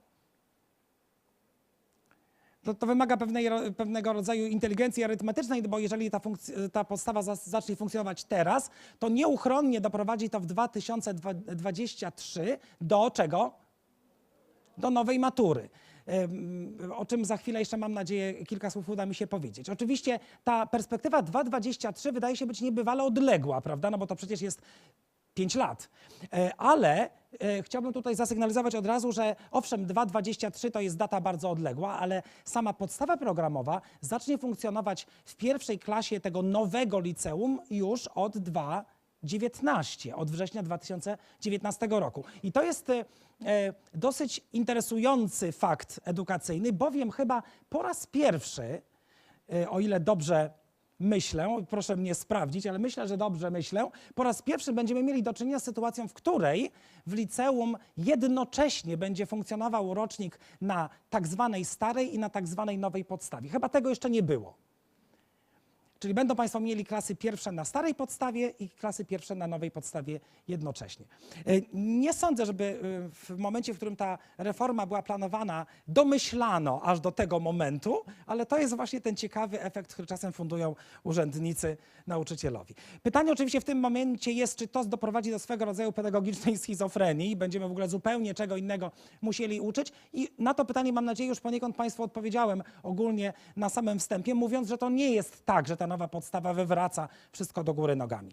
To, co się z całą pewnością zmienia, to definiowane w kategoriach tych poziomów z Common European Framework czy z europejskiego systemu oceniania wskazanie tego punktu docelowego, jeśli chodzi o standardy osiągnięć. I tutaj też tytułem uporządkowania tylko przypomnę, że ten deklarowany poziom końcowy, rzecz jasna, zgodnie z zapisami tej podstawy musi wzrosnąć, nieprawdaż? Dlaczego? Dlatego, że wzrasta w szkole podstawowej. Więc sprawdźmy na wszelki wypadek. Na początek poziom podstawowy, więc uczeń pod koniec tego nowego liceum na poziomie podstawowym oczywiście ma się znaleźć w tym mniej więcej poziomie definiowanym cyfrowo, prawda? Czyli B1 z elementami B2. Zaraz to postaram się uszczegółowić. A skoro tak jest pod koniec poziomu podstawowego, to na koniec poziomu rozszerzonego, to znaczy, że ten suwak musi nam się przesunąć o jeden poziom wyżej, a zatem uczeń kończy na poziomie B2 plus, nawet z elementami C1. Jeśli Państwo uważają, że to jest jakaś abstrakcja pedagogiczna, no to trudno się do tego odnieść tak na poziomie zupełnie deklaratywnym, ale musimy się przyjrzeć temu na poziomie dosyć praktycznym, bo to będzie miało skutki na przykład w kształcie nowej matury. Wracając do tej pracy domowej, do tego brzydkiego slajdu, od którego zacząłem ten wstęp, jak się zrobi tę pracę domową dokładnie, to widać bardzo wyraźnie jeden przynajmniej temat, który się przewija przez ten nowy dokument. Otóż w bardzo wielu miejscach widać, że twórcy chcieli doprowadzić do pewnego rodzaju podwyższenia tego deklarowanego poziomu. Co widać oczywiście w tych literkach cyfrowych, ale nie tylko. Bo jeśli spojrzy się na szczegółowe zapisy, oczywiście wiedzą Państwo, co teraz powiem, gorąco namawiam do tego, żeby ten tekst przeczytać od początku do końca. Ja tylko tutaj zwracam uwagę na pewne kluczowe, wydaje nam się, zapisy. Więc jeśli spojrzy się na te zapisy szczegółowe, to widać na przykład coś, o czym, jak wiem, bardzo szczegółowo będzie mówiła Marta i to jest w jakimś sensie ten moment, w którym widzimy, jak te zmiany, które dopiero zaczną obowiązywać w roku kolejnym, można już w jakimś stopniu konsumować teraz w sposobie, w jakim my myślimy o pożądanych strategiach pedagogicznych, o tym, w jaki sposób najsensowniej byłoby już teraz z uczniami pracować, mając na uwadze między innymi to, do jakiej matury koniec końców oni będą musieli się przygotowywać. Więc widzimy na przykład bardzo wyraźnie podkreślone bogacenie słownictwa jako jeden z celów ważnych w tym tekście nowej podstawy programowej. I jak spojrzy się w zapisy szczegółowe, to zwracam Państwu uwagę, bo to jest pewnego rodzaju semantyka. Bardzo ciekawe jest to, że jest całe mnóstwo różnych przymiotników, które oczywiście w oderwaniu jeden od drugiego nie mają większego sensu, ale jeżeli spojrzy się na całą listę, i to jest ten fragment u góry, poziom podstawowy, czy też zakres podstawowy, następnie bogaty, bardzo bogaty, proste, w miarę złożone. Trzeba nauczyć się niejako czytać te przymiotniki właśnie jako pewnego rodzaju sekwencje i zobaczyć właśnie, jak między poszczególnymi poziomami te określenia funkcjonują. I żeby to Państwu zilustrować, spójrzmy na przykład na znajomość środków językowych na poziomie podstawowym i na poziomie rozszerzonym. Więc w przypadku poziomu podstawowego mówi się o dość bogatym zasobie środków językowych, a w przypadku poziomu rozszerzonego o bogatym zasobie słownictwa. W tym drugim przypadku warto też zwrócić uwagę na coś, o czym wiem, że Marta będzie mówić za chwilę. Otóż swego rodzaju nowum, o tyle, że przynajmniej o tym się eksplcytnie pisze, jest to, że mówiąc o tym bogatym zasobie środków językowych, mówi się wprost o tym, że ten zasób między innymi dotyczy leksyki, w tym, uwaga, też związków frazeologicznych, które są wymienione, że tak się wyrażę, z imienia i nazwiska, jako coś, co jest istotnym celem kształcenia na tym właśnie poziomie językowym. Wracając teraz do tego poziomu deklarowanego. Myślę, że Państwo to już wiedzą, ale może warto prześledzić konsekwencje tej wiedzy ogólnej. Otóż, jak powiedziałem już wcześniej, mowa jest o tym, że na koniec poziomu podstawowego mamy ten poziom B1 plus z elementami B2, a na koniec poziomu rozszerzonego B2+ z elementami C1, przy czym te dopiski, te rozszerzenia dotyczą w jednym i w drugim przypadku rozumienia wypowiedzi, oczywiście wypowiedzi ustnej i wypowiedzi pisemnej. I to jest swego rodzaju zaskoczenie o tyle, że jak Państwo, myślę, zgodzą się ze mną, tradycyjnie te umiejętności receptywne były uważane za relatywnie łatwe. Prawda? Cała akcja zawsze dotyczyła umiejętności produktywnych, bo wiadomo, że to jest tam, gdzie widać było wszelkie ewentualne deficyty ucznia.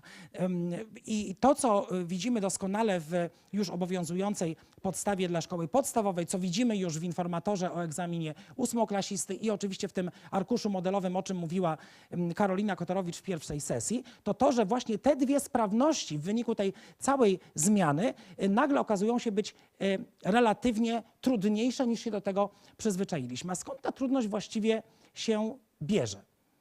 Jak osiągnąć, żeby w ramach, generalnie biorąc, tego samego zbioru środków językowych, nagle akurat te sprawności okazywały się trudniejsze niż dotąd? Myślę, że na to pytanie też już Państwo poniekąd odpowiedź znają, zwłaszcza jeżeli oglądali Państwo przed chwilą sesję Karoliny. Otóż trzeba je niejako rozsunąć, co ja właśnie zrobiłem optycznie na tym slajdzie, po to, żeby zrobić miejsce dla dosyć kluczowej metasprawności. Metasprawności, która idzie nam niejako przez całą nową podstawę programową i przez wszystkie części egzaminu, a tym samym przez wszystkie oceniane sprawności. I tą sprawnością meta, tą umiejętnością meta jest oczywiście ta umiejętność głębokiego przetworzenia informacji językowej. To jest oczywiście sposób, w jaki autorzy polskiej podstawy programowej i informatora na przykład o egzaminie ósmoklasisty przetłumaczyli ten ogólny trend edukacyjny, o którym też Karolina mówiła, czyli uwypuklenie roli mediacji językowej wśród celów kształcenia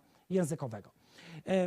To głębokie przetwarzanie, jeśli pomyślimy o nim tak naprawdę tak głęboko pedagogicznie, widzimy w całym tekście podstawy programowej i to jest ten moment, w którym mogę Państwu dać konkretny przykład tego, jak ta cykliczność czy spiralność rzeczywiście została osiągnięta. To, co Państwo mają w tej chwili na slajdzie, te pierwsze 3 zapisy dotyczące mediacji, czyli tego właśnie przetwarzania tekstu, to są zapisy z tekstu nowej podstawy dla szkół ponadpodstawowych, ale one są słowo w słowo przeniesione z podstawy dla szkół podstawowych.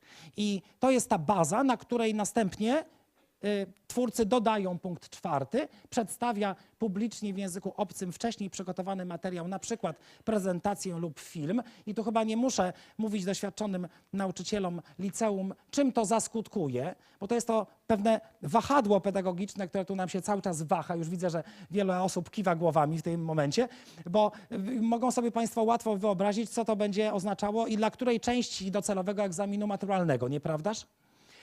Nie mamy rzecz jasna informatora, bo to jest jeszcze jednak ładnych kilka lat. W związku z tym nie mamy przykładowych zadań, które moglibyśmy Państwu pokazać, ale myślę, że z naprawdę dużą dozą pewności możemy przewidzieć kształt, w jakim po raz kolejny zmieni się matura ustna 2.23 w związku z tym zapisem 4.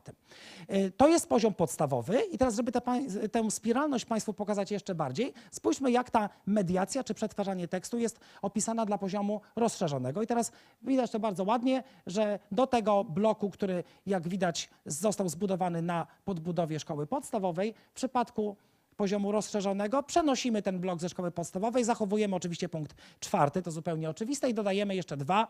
W tym przypadku uczeń streszcza w języku obcym przeczytany tekst i punkt 6 stosuje zmiany stylu lub formy wypowiedzi. Tu zwrócę uwagę Państwu na to, że wiedząc już, jak autorzy informatora i arkusza przykładowego dla egzaminu ósmoklasisty skrzętnie skorzystali ze wszystkich tych nowych zapisów, tworząc te nowe typy zadań, między innymi zadań otwartych, o których była mowa w pierwszej sesji. Myślę, że możemy znowu z bardzo dużą dozą prawdopodobieństwa powiedzieć, że byłoby raczej dziwne, żeby autorzy podstawy dla szkół ponadpodstawowych, tym bardziej, że tak się składa, że główny autor tejże nowej podstawy to też jest dyrektor Centralnej Komisji Egzaminacyjnej, więc żeby z tych zapisów nie skorzystali, tworząc nowy egzamin maturalny. Więc zwracam Państwu uwagę bardzo właśnie na punkt 5 i 6, bo myślę, że jest to oczywiste pole, z którego zostaną wyprowadzone nowe typy zadań,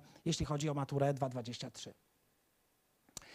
Mówiąc teraz o tych kierunkach zmian i o fakcie, że już zmagamy się na poziomie szkoły podstawowej z tym praktycznym przetłumaczeniem tego przetwarzania tekstu, przypomnę Państwu też na prawach pewnej analogii, że skoro na poziomie szkoły podstawowej aż tak wiele wyprowadzono tych nowych typów zadań, w tym między innymi tych typów zadań otwartych z zapisów nowej podstawy, no to byłoby raczej dziwne, a myślę, że w praktyce zupełnie niemożliwe, żeby co najmniej tyle, a z naszej wewnętrznej analizy wynika, że prawdopodobnie więcej nawet, zadań tego typu, testujących tę umiejętność głębokiego przetworzenia informacji w formie zadań otwartych, możemy zobaczyć na maturze 2023. Innymi słowy, z pewnymi rzeczami będziemy się powoli żegnać. Nie wiem, czy Państwo zauważyli, nawiasem mówiąc, że w tym informatorze o egzaminie ósmoklasisty, jak również w arkuszu przykładowym, nie ma ani jednego zadania na prawdę i fałsz. Czy Państwo zwrócili uwagę na to? Mówię tutaj o zamkniętych. Ani jednego takiego zadania. Skoro z tych zadań w ogóle zrezygnowano na poziomie szkoły podstawowej, to myślę, że możemy również przyjąć, generalnie biorąc, całkowitą pewnością, że żegnamy się z true, false na maturze również. Zadania typu wybór wielokrotny pozostały. I myślę, że pozostaną też w pewnym zakresie na maturze. Widzimy jednak już na poziomie szkoły podstawowej, że ich waga znacznie spada, dlatego że właśnie pojawia się cały ten olbrzymi blok zadań otwartych. Jak to w praktyce może wyglądać? Oczywiście informatora o egzaminie maturalnym jeszcze nie mamy, ale tu jeśli Państwo pozwolą, to podzielę się też pewnego rodzaju kuchnią redakcyjną z Państwem i powiem, że nie tak dawno, bo kilka tygodni temu odbyło się dosyć intensywne, całodniowe zebranie, w którym uczestniczyli eksperci, autorzy, trenerzy i redaktorzy merytoryczni. I w czasie tego zadania usiedliśmy ze wszystkimi dostępnymi dokumentami, w tym właśnie starym dokumentem podstawy programowej dla szkół ponadgimnazjalnych, z nowym tekstem, ze starą podstawą tak zwaną, czyli obowiązującą do szkoły podstawowej, z nową, z tym arkuszem, z informatorem i zrobiliśmy takie wielkie działanie porównawcze, w wyniku którego wyszło nam, że właściwie jesteśmy w stanie mniej więcej w 80, może nawet 85% przewidzieć zadanie po zadaniu, jak ta nowa matura będzie wyglądała. To naprawdę nie jest wcale takie trudne, bo ta przestrzeń intelektualna dla tworzenia tych zadań nie jest znowu aż tak ogromna. I żeby Państwu zajawić do pewnego stopnia to, w jakim kierunku to nasze myślenie i ta analiza poszła, to jest takie zadanie niesłychanie charakterystyczne. Oczywiście Karolina w pierwszej sesji mówiła już o tych zadaniach na rozumienie tekstu słuchanego i tekstu pisanego. Niemniej jednak myślę, że warto sobie tę analogię jeszcze raz przećwiczyć, więc na przykład to zadanie, które wygląda na pozór dość nierewolucyjnie, a wręcz standardowo, bo ostatecznie mogłoby również mieć formę po prostu ABC i trzeba byłoby coś tam po prostu uzupełnić. Ale po pierwsze nie ma tej formy, tylko nawet w przypadku szkoły podstawowej uczeń musi jednak w tych 4 lukach zareagować wprost, zapisując coś w arkuszu egzaminacyjnym. A po drugie, i to jest to, co chciałbym Państwu pokazać, tego akurat Karolina nie pokazała, jeśli spojrzymy sobie na zapis do tego zadania, to w tym transkrypcie widać bardzo wyraźnie, jak dużo z tej informacji uczeń musi przetworzyć. Karolina wspomniała pokrótce, że z całą pewnością te nowe zadania otwarte nie mają charakteru prostego odtworzenia, takiego powiedzmy dyktanda. Słyszysz 12, wpisujesz 12. To w ogóle tak nie wygląda. Pomijając fakt, że nawet jeżeli ty słyszysz wyraz 12, no to tak często trzeba jakoś zapisać ten wyraz 12, więc jakieś przetworzenie zawsze ma miejsce. Ale zwracam Państwu uwagę, to na niebiesko to nie jest oczywiście coś, co ja będę z Państwem teraz wyraz po wyrazie analizował. Chcę Wam tylko pokazać ogólne wrażenie, które jest nieodparte. Otóż, że uczeń naprawdę musi utrzymać, jeżeli to jest tekst słuchany, musi utrzymać w głowie dosyć dużą ilość tego tekstu słuchanego i w dodatku z tą informacją coś zrobić. A propos co zrobić, też tak syntetycznie Państwu pokażę, jak to wygląda. To są wszystko odpowiedzi zaczerpnięte wprost z klucza, który został opublikowany do tego egzaminu ósmoklasisty i pokazuję to Państwu tylko dlatego, żeby zobaczyć, jak głęboki czasem jest poziom tego przetworzenia. O tym też Karolina mówiła. Ten poziom przetworzenia w dodatku potrafi się bardzo różnić między jednym a drugim punktem w tym samym zadaniu. Zwróćmy uwagę na przykład na ten punkt pierwszy, gdzie wydaje się, że relatywnie niewiele tego przetworzenia jest, bo ta informacja gdzieś tam jest obecna w tym słuchaniu bezpośrednio, ale jak spojrzymy na punkt drugi i kolejne, to już widać bardzo wyraźnie, że z tego tekstu, którego przecież człowiek nie widzi, my w tej chwili patrzymy na ten transkrypt, uczeń tego transkryptu nie widzi, tylko słucha, musi z tą informacją coś dosyć głębokiego zrobić. Więc tu widać bardzo wyraźnie, w jakim kierunku idzie cała para, że tak się wyrażą. Para nawet nie idzie w to, aby te środki językowe były jakoś szczególnie wyrafinowane, ale to, co trzeba zrobić z tymi środkami językowymi, a owszem, to stanowi autentyczne wyzwanie dla ucznia, nawet na poziomie szkoły podstawowej. I przypominam jeszcze raz, z całą pewnością nie są to zadania o charakterze prostego odtworzenia. To zadanie Karolina pokazała, więc ja bardzo szybko przez to zadanie przejdę. Zwrócę Państwu uwagę, w tym przypadku to jest zadanie na tak zwane reading comprehension i tu ciekawe jest tak naprawdę znowu to, że owszem, ten tekst człowiek widzi, bo to jest tekst czytany, natomiast to, jak bardzo głęboko z tym tekstem trzeba sobie poradzić, a to już jest bardzo interesujące, tym bardziej, że to potrafi się bardzo różnić między jedną luką a drugą. Namawiam Państwa bardzo gorąco już na tym etapie do tego, żeby spojrzeć w ten sposób przekrojowo na poszczególne zadania i na to, co człowiek musi zrobić, żeby tę lub inną lukę skutecznie wypełnić. Bo czasem jest to przetworzenie o charakterze stricte językowym, ale czasem jest to przetworzenie, które wymaga pewnego rodzaju wiedzy o świecie. Jak na przykład ta pierwsza luka, bo tak jak powiedziała Karolina, chyba nie dla każdego ucznia, myślę, że i na poziomie szkoły podstawowej i wyżej, jest tak zupełnie oczywiste, że jeżeli ktoś jest from Scotland, to jest Scotsman i w drugą stronę, prawda? Więc tego rodzaju przetworzenie wymaga niewątpliwie jakiejś dozy również wiedzy o świecie. I teraz kończąc już ten przegląd i posiłkując się tym, co mamy na ten moment na pewno, gdybyśmy się mieli pokusić o pewnego rodzaju wskazanie, gdzie w ogóle szukać tych nowych typów zadań otwartych na poziomie egzaminu maturalnego 2.23, to myślę znowu, że jak popatrzymy na te zapisy szczegółowe, to widać to dosyć wyraźnie. Po pierwsze, odróżnianie faktów od opinii. To oczywiście my znamy, bo to już funkcjonuje w obecnym programie szkoły średniej, tyle że przypominam jeszcze raz, na razie funkcjonuje w zadaniach zamkniętych, a to jest zupełnie inna gra. W momencie, w którym uczeń będzie musiał zraportować to w formie jakiejkolwiek aktywności wykraczającej poza zaznaczenie tej lub innej odpowiedzi, myślę, że będziemy mieli zupełnie inne poziomy wyzwania. Podobnie wyciąganie wniosków. Jeśli wyobrazimy sobie, że będą zadania, w których uczeń będzie musiał aktywnie pokazać, że jest w stanie wyciągnąć wniosek z tekstu, którego słucha lub który czyta, myślę, że będą to naprawdę ciekawe nowe typy zadań. Interpretowanie, kolejny zapis wprost tej nowej podstawy programowej i wreszcie coś, co poniekąd spaja wszystkie pozostałe, czyli elementy krytycznego myślenia, które to jeszcze raz przypominam, prawie na pewno będą testowane przynajmniej w sporej części w zadaniach otwartych właśnie. Kończę, ponieważ wiem, ile wspaniałych slajdów przygotowane mam za chwilę. Państwo to sami zobaczą, Marta. W związku z tym chciałbym tylko powiedzieć, że żeby skończyć ten wstęp teoretyczny, żeby powiedzieć może myśl następującą. Otóż oczywiście każda taka zmiana, jaką jest ta nowa podstawa programowa, to jest jakiś rodzaj stresora, to jest zupełnie oczywiste, bo to jest, zmusza nas to do zrewidowania tego, z czym mamy do czynienia, do czego się przyzwyczailiśmy już w tej chwili, ale z drugiej strony jest to, mamy nadzieję, przynajmniej w części zaproszenie do jakiegoś może innego, może troszkę świeżego, ciekawszego uczenia. I mam nadzieję, że za chwilę w sesji Marty zostaną Państwo zarzuceni całą masą właśnie takich praktycznych problemów i rozwiązań tychże problemów w fantastycznych zadaniach. Ja już kończę i oddaję głos Marcie, która wiem ma tam całe mnóstwo ciekawostek. Marto, zapraszam serdecznie. Dziękuję Państwu bardzo za uwagę.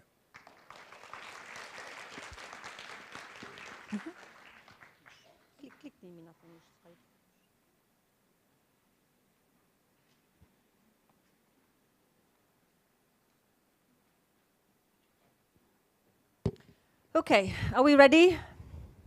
Are you sure?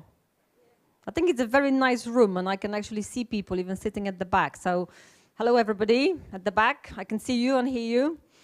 We should say hello to everybody who is watching us online. I think we have at least the same amount of people, if not more, watching us online. So hello everybody from across Poland or maybe even further afield. Can everybody please just shout at the top of your voice, hello. Ready, steady, go. Was this convincing enough? This is Saturday, teachers. Hello, you haven't been to work, have you? So once again, ready, steady, go. Hello. Lovely. So I think people feel more welcome. Okay, thank you, Greg, for introducing everybody to what's looming ahead, we may say. How did it make you feel? You happy? Yes? Some changes? When people change, the world becomes better? No? Or do you feel slightly apprehensive of the whole situation, perhaps? Well, what I want to do here is to put your mind at rest. We are very good teachers, aren't we? Where's your self-confidence? You should say yes.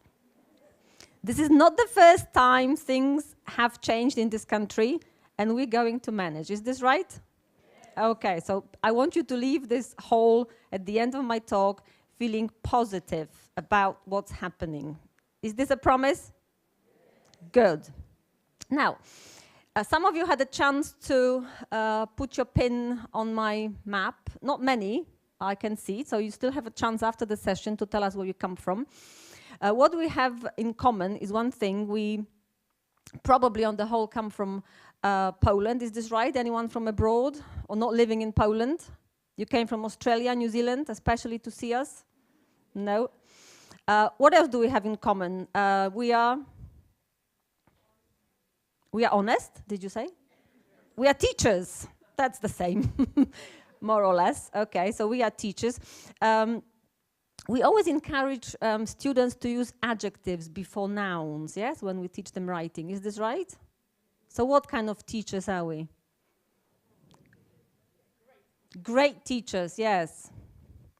One word that begins with D. Dedicated teachers. Okay, so this is something we have in common. Anything else we may have in common? Why are we here? Who do we teach? What for? We probably, on the whole, teach students at secondary schools, and most of us probably, if I'm not mistaken, prepare students for Matura exam. So we have a lot in common, isn't it good? Some of you are wearing yellow as well, so that's even more joy. Okay, can I ask you now to turn to your beautiful partner, and can you just say hello? Okay. Can I give you, honestly, 35 seconds, that's all I have, and ask you to look at these photographs showing different jobs. One of them, as you can see clearly, is a teacher. What do these jobs have in common, please? 35 seconds. Ready, steady, go.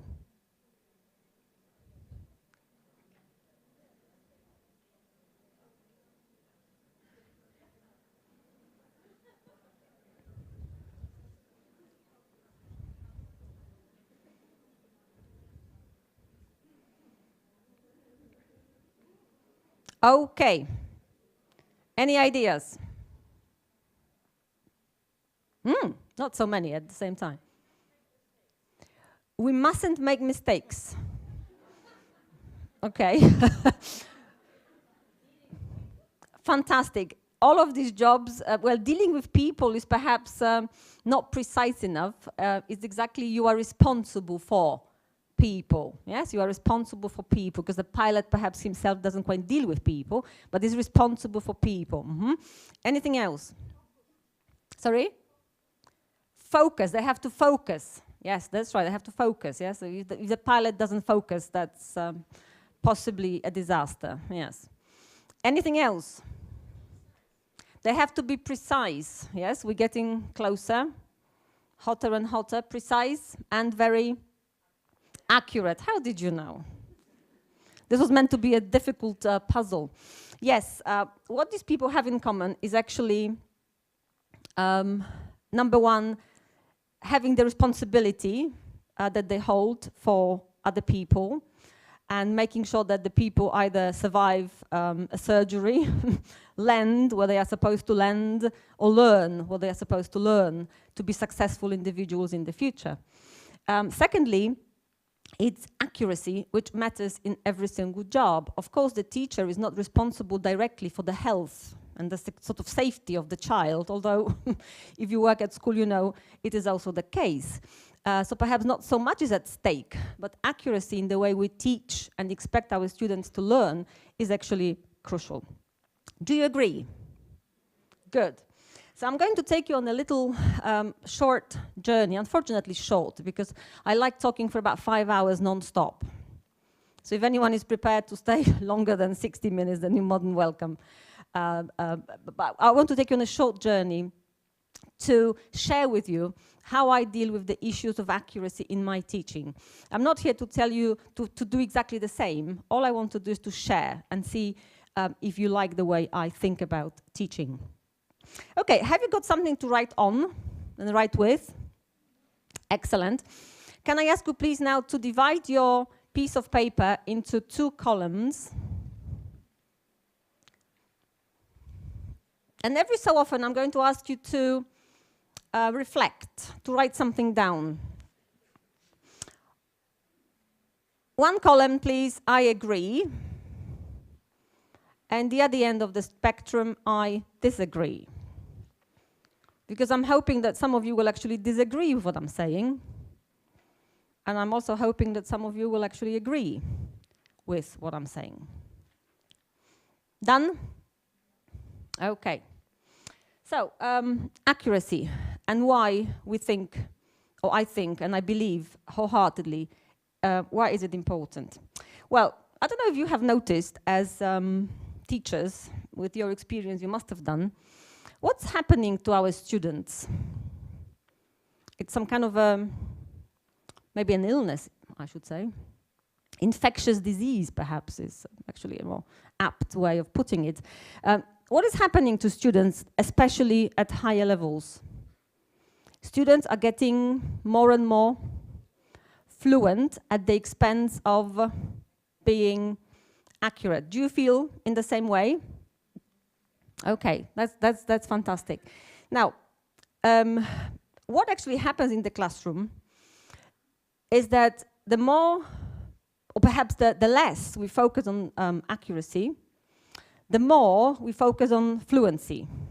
In a sense, naturally, this is what happens. If we don't focus our students' attention on accuracy, simply they become more fluent because we don't point out enough. Okay, so there isn't enough what we call focused practice. And my session, in a nutshell, is going to be about how to do more focused practice with your learners. Now, I want you to understand that I love fluency. Fluency is extremely important. Fluency is what actually makes people talk, even at lower levels. So I'm not saying reject fluency, spend, the whole 45 minutes teaching your students how to be accurate. That's not what I'm saying. What I'm saying is that accuracy should somehow become perhaps more important and maybe sometimes even take center stage, but not necessarily all the time. Now, I want you to have a look at this piece of writing. It comes from one of my students. She is a 2nd grader in one of high schools in Łódź, where I come from. And perhaps you would like to look just at the first 2 sentences, really, which I shall make easier for you. This was her essay about what the government should do to make sure that students are prepared better for their working lives. What problems can you see? Spelling, yes, teachers spelling. We can always spot a spelling mistake straight away. Mm-hmm. Do you understand what she's trying to communicate? Fluent? Fluent. What's wrong? It's completely inaccurate. Only grammatically, or perhaps also lexically. Also lexically. What are the problems? Yes, exceptional education. I mean, it's not an entirely wrong collocation, but does it really make sense in this context? Probably not. What about the other, probably more common problem? Appealing work. I mean, that doesn't quite appeal, does it? But also work. Okay, countable work. So this is just the first 2 sentences coming from my student, who wants desperately to take extended matura. More and more students are actually interested in taking extended matura. Is this true for you as well, in your context? Okay, so I think, Houston, we have a problem. Okay, so in your column, do you agree or disagree? Accuracy should be given more emphasis. Write it down. If you agree or disagree, in the right column, accuracy should be given more emphasis. You may disagree, that's fine.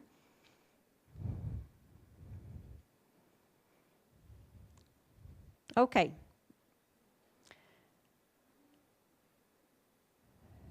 Now, is accuracy easy to teach? Is it time-consuming? So not easy, time-consuming. Now, when students are inaccurate all the time, this obviously affects the way they communicate their English to the examiner. And I don't expect you and your students to be 100% accurate. It's simply impossible. It's impossible to make anyone at the B2 level, even C1 level, to be completely accurate. So I'm not saying that this is what is possible to achieve, but what I'm saying is that we should try to hit the target as often as possible, Make it something that is actually achievable, yeah? So try to hit the target as often as possible. Okay, my other question is accuracy. When should we actually pay attention to it? When the students are, don't know, A1 level, A2 level, B1, B2, C1, when does it really matter the most? Anyone has got an idea? All the time? It's an interesting question, isn't it? Now, I came across this article. I don't know how well you can see this scan. This was the best I could find. It's an article written by a lady called Anne Miller. It was written on behalf of the British Council. She analyzed how important accuracy and fluency are in the classroom. And her idea was that the higher you go, the less accuracy is needed. So at C1, students don't really need that much accuracy practice, and if you teach at B1, that's your priority. Do you agree?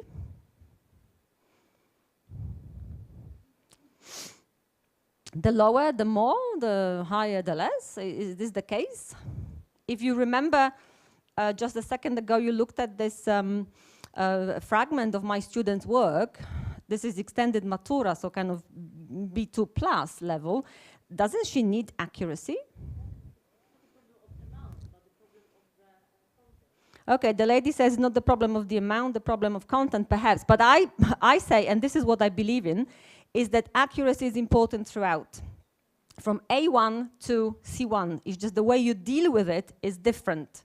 You can't just assume that students at C1 level are going to be accurate simply because they are C1 students. There is a lot of inaccuracy at this level that drives us mad, I would say, okay? So now, in your columns, do you agree or disagree? Accuracy should be taught across the levels. Doesn't matter which level you are dealing with. So please write it down. Okay.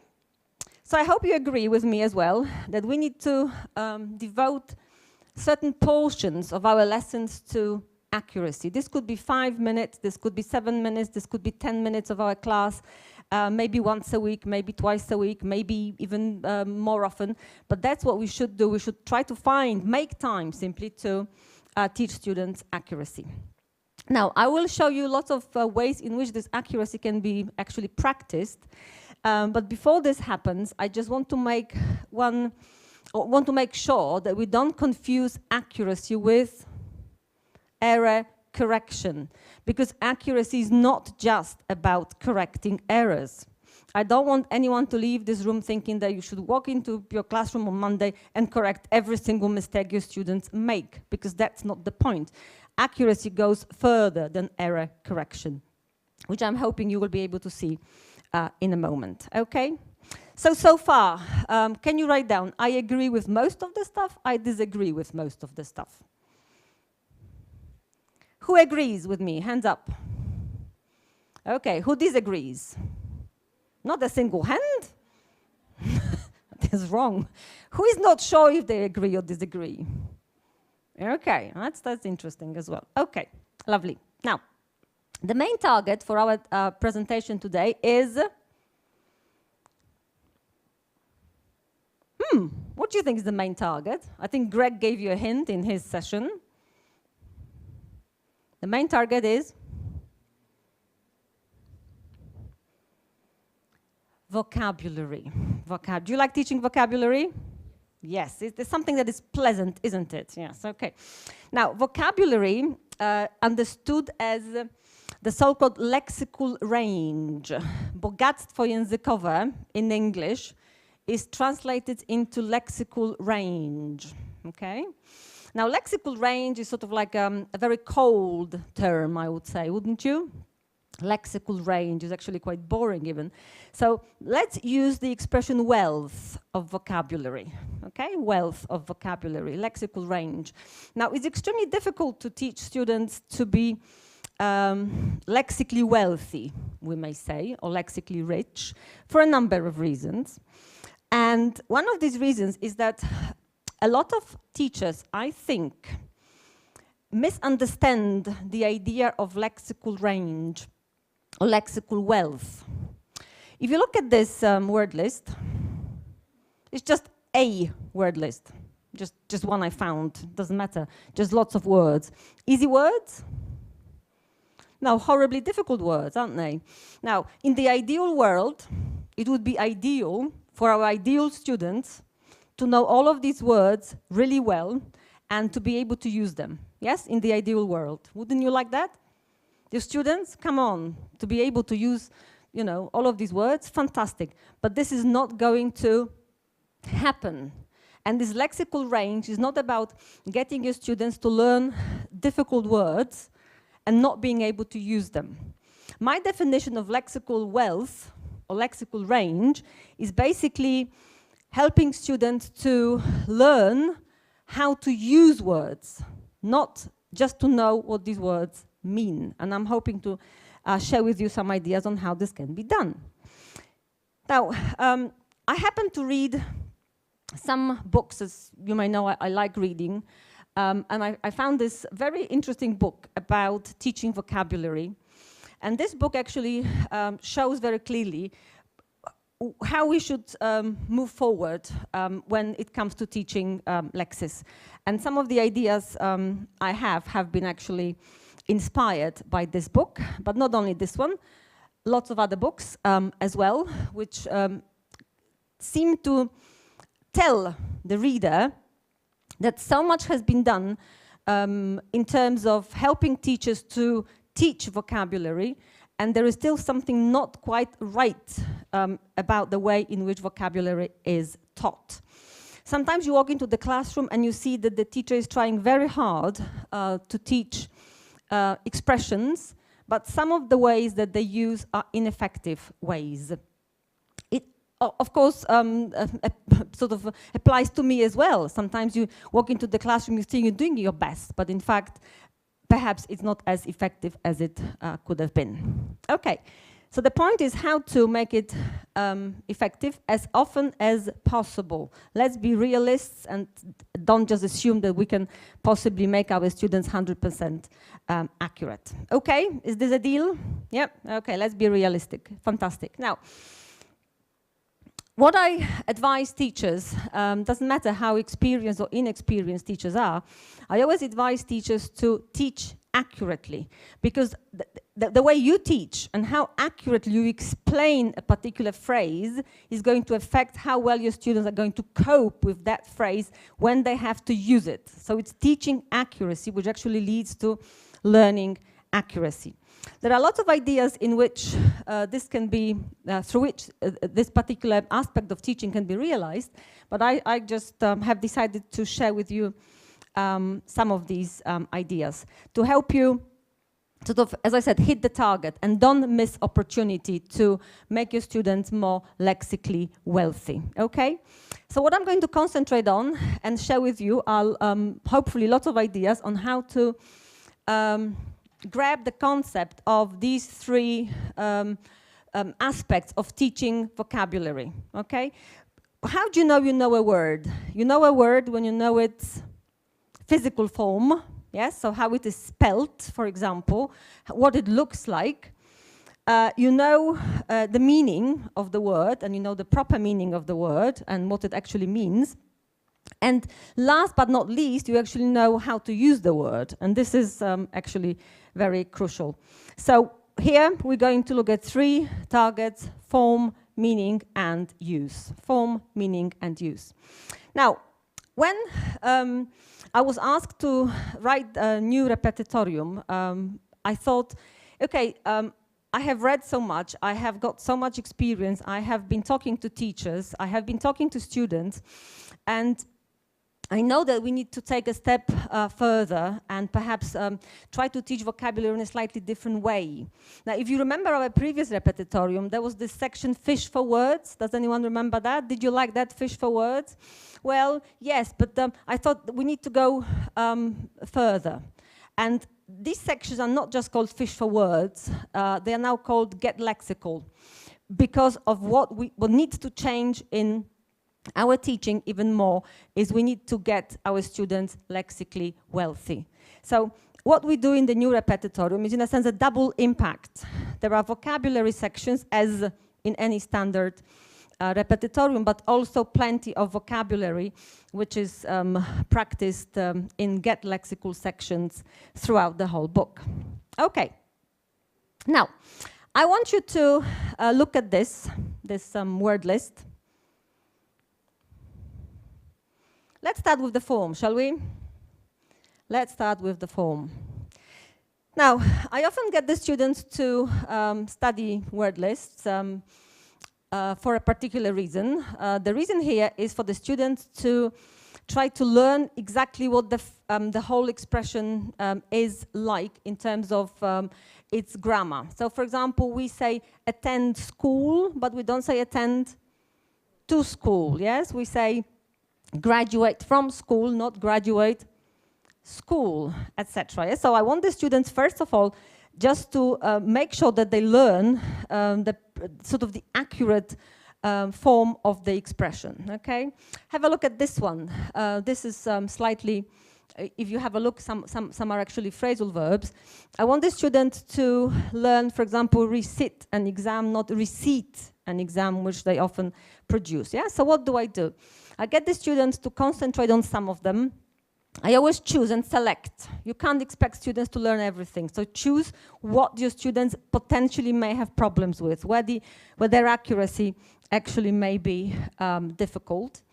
And I get the students to do the following. I get them to work in pairs, okay? And I say, fine, you are supposed to look at the word list. I want you now to tell me what the problems are. What are the possible mistakes? Why isn't it 100% accuracy? Please note, I'm not focusing on meaning yet. I'm not focusing on use at all. What I'm focusing on is the form of the word, yeah? Okay? So, what are the problems? Can you see any? Attend to school, graduate, or graduate from school. Coursework, any problem there? Is it spelled together or separately? We should spell it together. Do we do mistakes? No, make mistakes. Do we pass an exam? Oh, we can pass an exam. Catch up to something, on something, okay? Get a good point average. Sounds okay. And the last one, receipt. Not exactly, okay? So this is the first step that I tried to make sure that the students get the form right. Now, how can I practice this? I get very often students or myself to produce something like this, a grid where I put words which are potentially difficult for the students to use, okay? So this is my suggestion. The students will probably add their own words to it. Yeah, we're just focusing on how these words are used in a sentence. How do you think the students play this? Can you see something? In the top right corner, we use dice. How do we play this? In pairs. Students have two dice. They roll the dice, so they end up with two different digits, numbers. Okay, so let's say it's, I don't know, 1 and 1, for example. So they end up with the word attend. And what are they supposed to do? Make it either a short sentence, maybe, or simply say attend school, okay? Because I want them to get the form right, This is one of the ideas. Another idea is I have brought these rubbish bins. Can you see that? Okay. I need 2 volunteers. Anyone? I have got some bribes to give away. Hello, people online. You can join us as well. Oh, thank you. 1 bribe taker. Good. Another one. Yes, thank you. Ja już byłam, mogę być once again. That's no problem. Okay. I need 2 more people. Did I say 2 I needed? I lied. I need 4. Anyone else? 2 people? It's going to be very easy. Okay, lovely. We have got people. Fantastic. Okay. That's what I do. These bins usually, well, let's put them here, shall we? Okay. Can you look at each other and decide who you want to work with? Okay. This is a plus, so that means it's accurate and good. Okay. And this is a minus, so it's inaccurate. Okay. So let's make it harder for you, shall we? Okay. I give my students sentences with structures which they often confuse.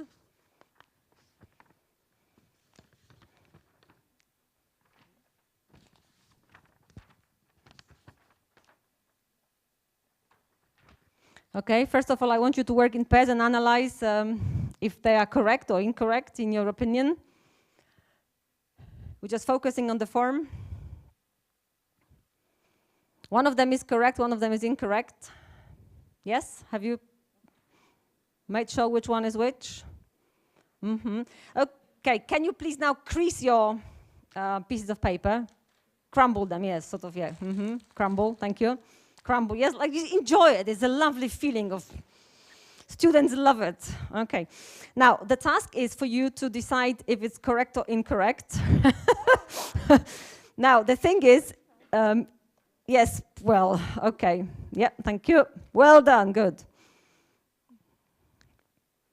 Good, no problem. And here, okay, now, wasn't that good? Now students, what I do, because I'm a horrible person, I make sure that the distance is... They don't cross the line, definitely. They never cross lines with me. They don't cross the line. They have to throw it, and they get point for being accurate, so it ends up in the bin, and another point if they got it right or wrong. Okay, so this is extra challenge.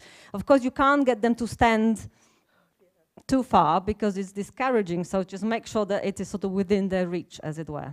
Okay? Now, what happens later on? What do I do? What do we do as a class? We do something. Check.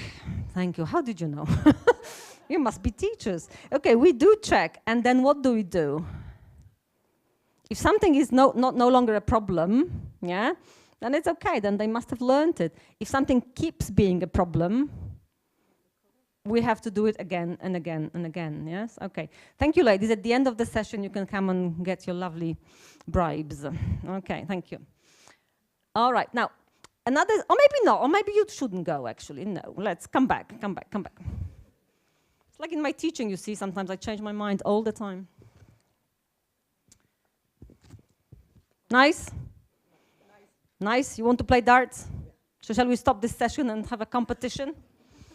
Okay, one of you. I keep it sort of maybe to cover your face, I suggest, yeah.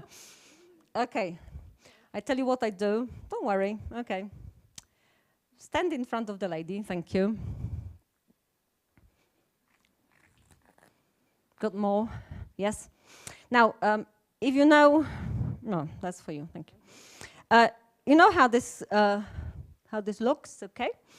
I get the students to throw. It has to be sort of like, as you can see, safe, something safe. So don't bring proper darts, because you might get killed as well on the way. Okay, to do that, and points are allocated. If anyone gets 100 points, that's the bull's eye, the question is the easiest to answer, or the mistake is the easiest to correct. So they really want to get 100, yeah? If they go around the board and they get, for example, 10 or 5, they get harder questions or harder or more difficult mistakes to correct, yeah? And it works exactly in the same way. So, can you? Oh, missed. You sit down and take a test. Another test. Okay, stand closer then, I suggest.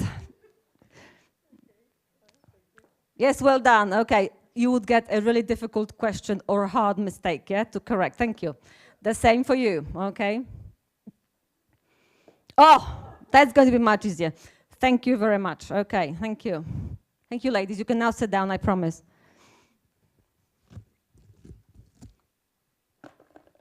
Now, of course, what they get are sentences, similar sentences, yes? Similar sentences, which I which I display either around the classroom, interactive whiteboards, any other way in which students can see and correct these sentences.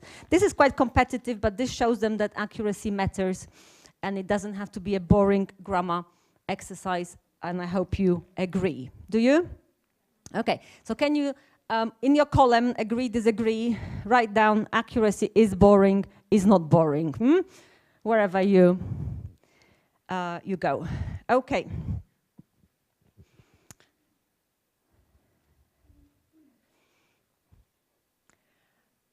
So this is the exercise where students have to put things in the bin. Yes, it's the bin accuracy exercise. Decide which is correct, which is incorrect. Please note what kind of accuracy I'm after. It's not any accuracy, it's 100% accuracy, because this is what they get points, for example, in the use of English in transformations. It has to be 100% accurate. Okay, so don't be surprised that in the new repetitorium there will be tasks where students have to work on accuracy, add words, for example, to sentences to make sentences correct. Don't be surprised when you see tasks of this kind. This is extended matura. Can you have a look at the first one, please? In spite having her parents' support, Melanie found hard to deal with her problems. In brackets, off it up. Okay, I don't intend to test your English, of course, but you see what the students have to go through. Yes, they have to read the sentence and decide which words are missing from the sentence. There will be exercises of this kind based on reading or listening tasks, where the students have to decide if the expression is 100% correct, or perhaps there are some prepositions missing again. They will be further invited to use these expressions to paraphrase sentences. Now, you know what happens when you paraphrase a sentence, don't you? It's not one-to-one. Sometimes you have to make additional changes, and this is crucial for the students to, for example, know that you say succeed as a lawyer, but make it as a lawyer, for example. So it's crucial that students work on paraphrase. Paraphrasing leads to complexity, and accuracy is very much connected with complexity in the way I understand it. Okay, another task, making students aware that it's not just one grammatical structure that does the job. Sometimes, you know what English is like. It's so rich in vocabulary and grammatical structures. Have a look at the first sentence. What words spring to mind that you could use to complete the gap?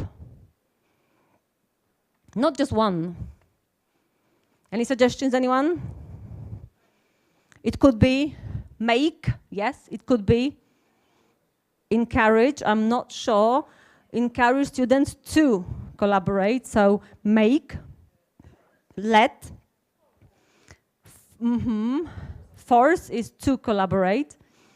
Let, make. Help, I got so excited. Help, somebody, yes.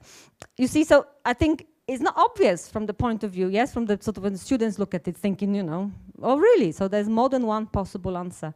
It actually expands students' lexis.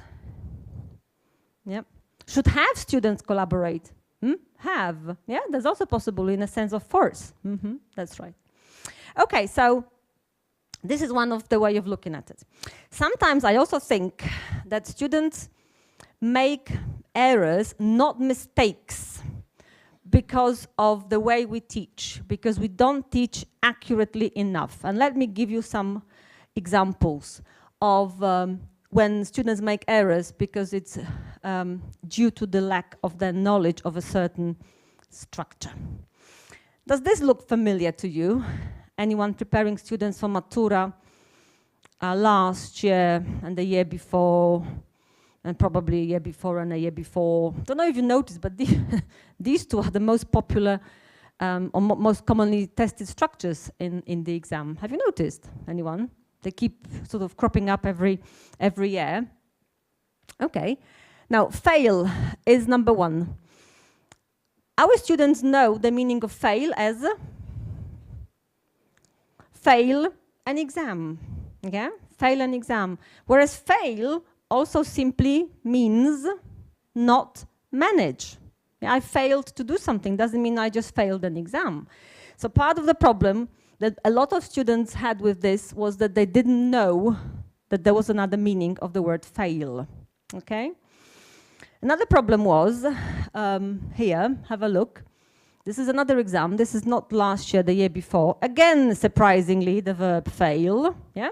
And again, the students had trouble because they didn't realize that fail was followed by the infinitive. Yeah? So what I do, I tend to make lists of structures which our students find hard to deal with. I just really write these things down in my notebook. And when I analyze the exams, you can see easily how often these structures actually appear. Okay, another one, this is last year's exam, looking. What were the problems? Looking. I talked to lots of teachers, actually, lots of students.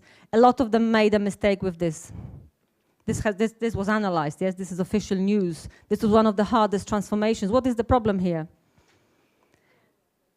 The problem is the form, look forward to doing.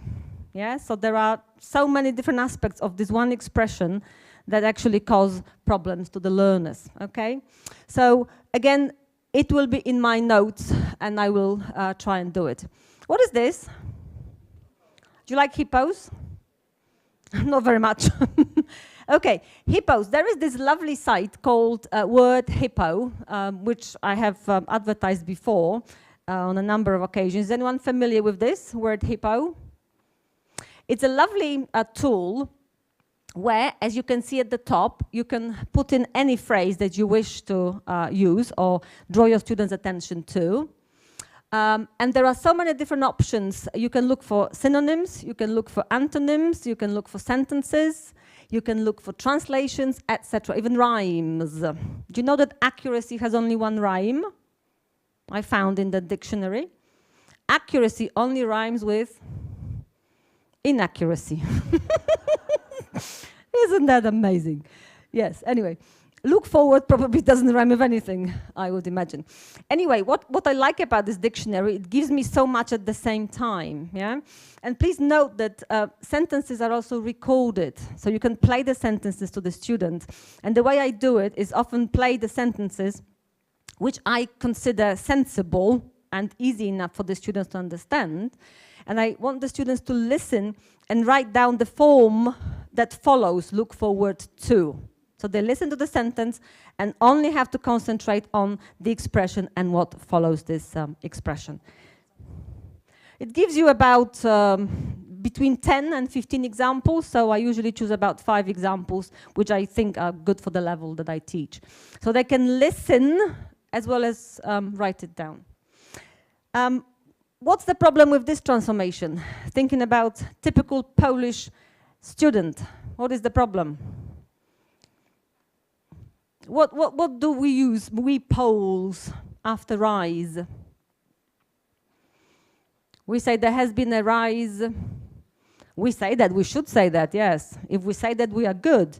But most of our students say there has been a rise of. So again, I add it to my list of potential problems, yeah?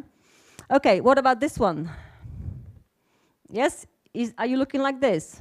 Very good. What I get my students to do is actually write down these tricky expressions like rise in, look forward to doing, fail to do, capable of, big letters across the page, upside down. Why do I do it? To draw attention, because then when it comes to revision, I get my students now, today, everybody, we're going to look at these strangely written expressions again. See how many of them you remember. So they are easy to find in the notebook. They stand out, yes? They are in your face. So we have to actually pay attention to not just necessarily mistakes that our students make, but errors due to our lack of accurate teaching as such. And guess what? In our repetitorium, that's what I often focus on, typically Polish mistakes, which I'm hoping you appreciate, because it actually does help students become more accurate. Any of them typically Polish? Somebody looks kindly? No? Not your students? Or be as customer friendly as possibly? No? I think it's a typical mistake. Or make the shopping? Yeah, so there you go. Plenty of practice on typical Polish mistakes. Okay, now do you agree or disagree? We don't often point out enough. We don't often point out enough. And we're all guilty of this. I am as well. Okay. We don't often point out enough. Right. Let's now look at the meaning, shall we? Lots of get lexical sections to do with meaning. And meaning actually discussed in a number of ways. What about this task, for example?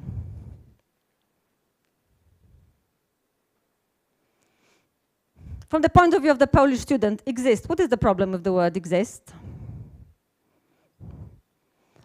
In Polish, existować, does it mean the same as English exist?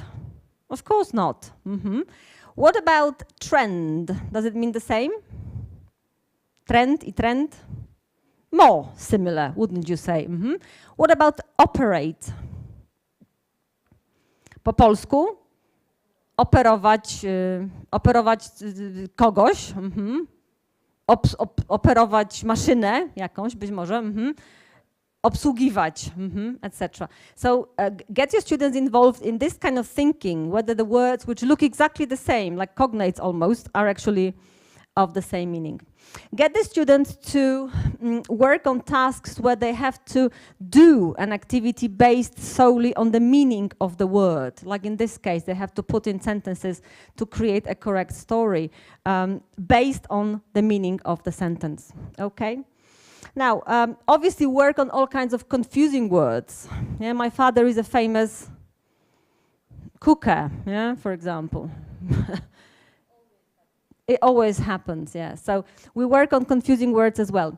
We work on even more confusing words at higher levels, yes, where students actually have to explain the difference. Now, why explain the difference orally? Why talk about it? Why not just write it down? Why not complete another gap fill exercise? Why talk about it? How does our brain work? Our brain works really well and remembers more if we say it. If we say it because it has to think about it, say it so you remember through your ears as well. So there will be tasks where students have to simply concentrate on that as well. Okay, now before we go to this, I want you to... I need 2 people. Can I have 2 people? Again? I need you to hold this string. Anyone? There are lots of bribes, yes. Again, yes, thank you. Something else I do with my students very often.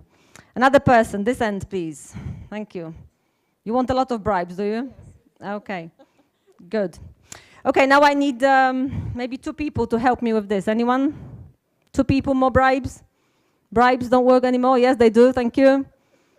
Yes, yes. Yes, thank you. Okay, these are words. Can you work with your new friend, please? And can you try to make a sentence from these words that you have written down on your...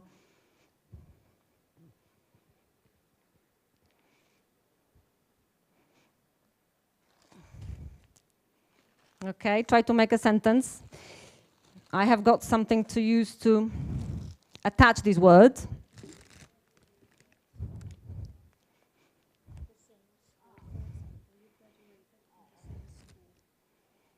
Yes, yes, yes, good, good. I think you might need to hold it higher.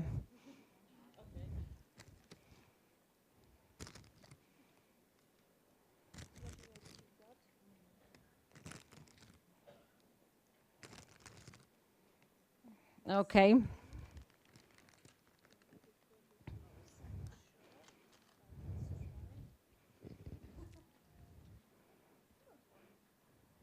That doesn't matter, it's okay. As long as it's in the right order, yes, fine, no problem.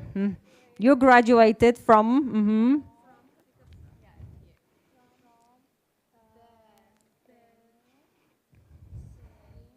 I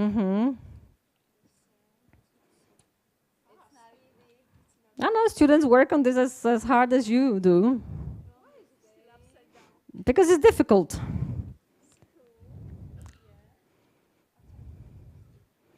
Oh, so you need to, okay, so you graduated from the same school.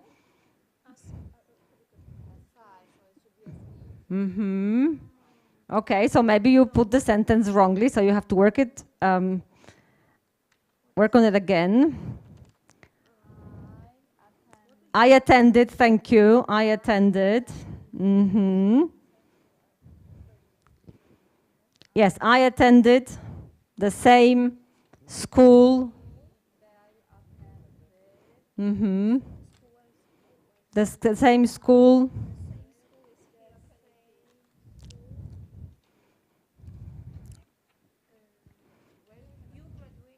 You graduated from, yes. I attended the same school you graduated from. Okay.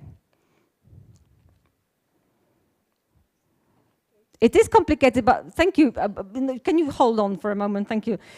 What do students have to go through when they do it? There's a lot of processing, thinking about not just the form anymore, is it? It's also about the meaning of the sentence. It's also processing the meaning of the sentence. So I do this very often. Now, students get lots of these pieces of paper. The sentences can't be too long, because otherwise it gets too complicated. But you can easily focus on any structures you wish. Thank you, ladies. You can drop it onto the floor, okay? So this is something quite important. Do you think it might work with your students? Should do, anyway. Okay, so when we look at difficult expressions, this is what we do as well with our learners. Get them to explain those nuances between phrases, which often they find confusing. This is what happened in the last exam as well, last Matura exam. The expression with attention, yes? It's give, have, pay attention. Most students chose pay attention, and they should have chosen have attention. Yeah? Why? Maybe they didn't realize that attention can go with more than one verb. So again, I thought, okay, let's use this, see if the students can benefit from an exercise where language is looked at in this very way. Okay, what is the problem here? This is surprisingly basic Matura. Surprisingly basic Matura. What is the problem? People think that the problem is another, the other, and other. It is a big problem. but my students also notice one more thing. To house. The meaning, the word house used as a verb. And I think what definitely most books lack is working on multiple meanings. So in our repetitorium, I did my best to smuggle in lots of opportunities where students can actually look at multiple meanings of words. It's crucial because otherwise it stops them from understanding the whole task. So there will be plenty of activities where students have to work at multiple meanings of words, both at the individual level, one word level, as well as in the text-based tasks as well. Okay, meaning important. I hope you can see the point of this. And when it comes to the use of it, I just want to mention a few important things before I close my session. Teaching the use is the hardest. From my experience, what I notice is that very often teachers introduce the form and the meaning, and the use somehow gets forgotten, or perhaps there isn't enough time for this. Now, if students don't know how to use expressions, they're not likely to use them well. If students are not given enough knowledge about vocabulary, they simply become disengaged with this vocabulary. There is no engagement because students only know the meaning and the form, and they don't know how to use the phrase. They try to use it very hard and they get it wrong simply because they don't know how to use it. They have not been exposed enough to how the word is used. So this causes what I call lexical disengagement. Words are just words. They're not phrases that I can confidently use in my writing or speaking, for example. Okay, I'm going to play some... Here. I want you to listen to one of my students telling us how he feels about learning vocabulary. And please try to listen for keywords. What does he say? Według mnie najbardziej skuteczną metodą nauczania słówek jest ich regularne powtarzanie, systematyczne, a także dobre ich omówienie. Próba zastosowania ich w różnych sytuacjach, w różnych formach wypowiedzi. Musimy wiedzieć dobrze, kiedy możemy je stosować, czy jest to słownictwo formalne, czy nieformalne, w jakich sytuacjach go użyć. Także dzięki temu, że regularnie na zajęciach co jakiś czas je powtarzamy, ćwiczymy, bardziej zapadają nam one w pamięć. Ważne jest też to, żeby nie dostawać od razu puli kilkuset słówek do nauczenia w ciągu tygodnia, ponieważ zazwyczaj nic z tego nie wynosimy. Lepiej otrzymać małą liczbę słówek, jak na przykład 30, 40, 20 nawet, ale zapamiętać z nich chociaż część, które będziemy mogli używać regularnie. Jest to wtedy bardziej efektywne i przynosi o wiele większe korzyści dla ucznia. Okay, what do you think? I didn't tell him to say this. Not at all. Not at all, okay?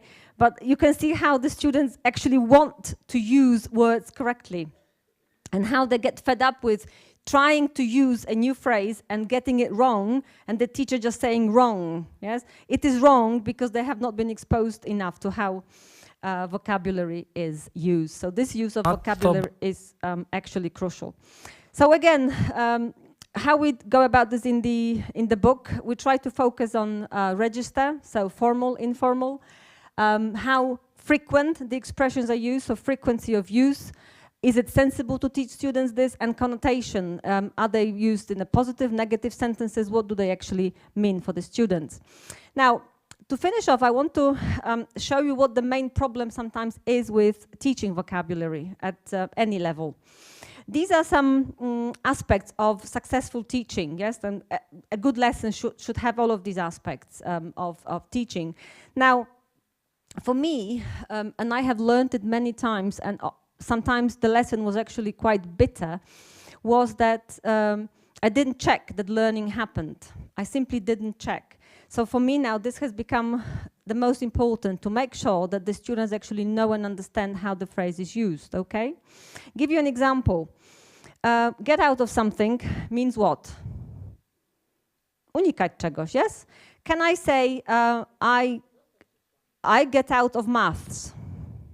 Unikam matematyki. Can you say that? No. Pick up.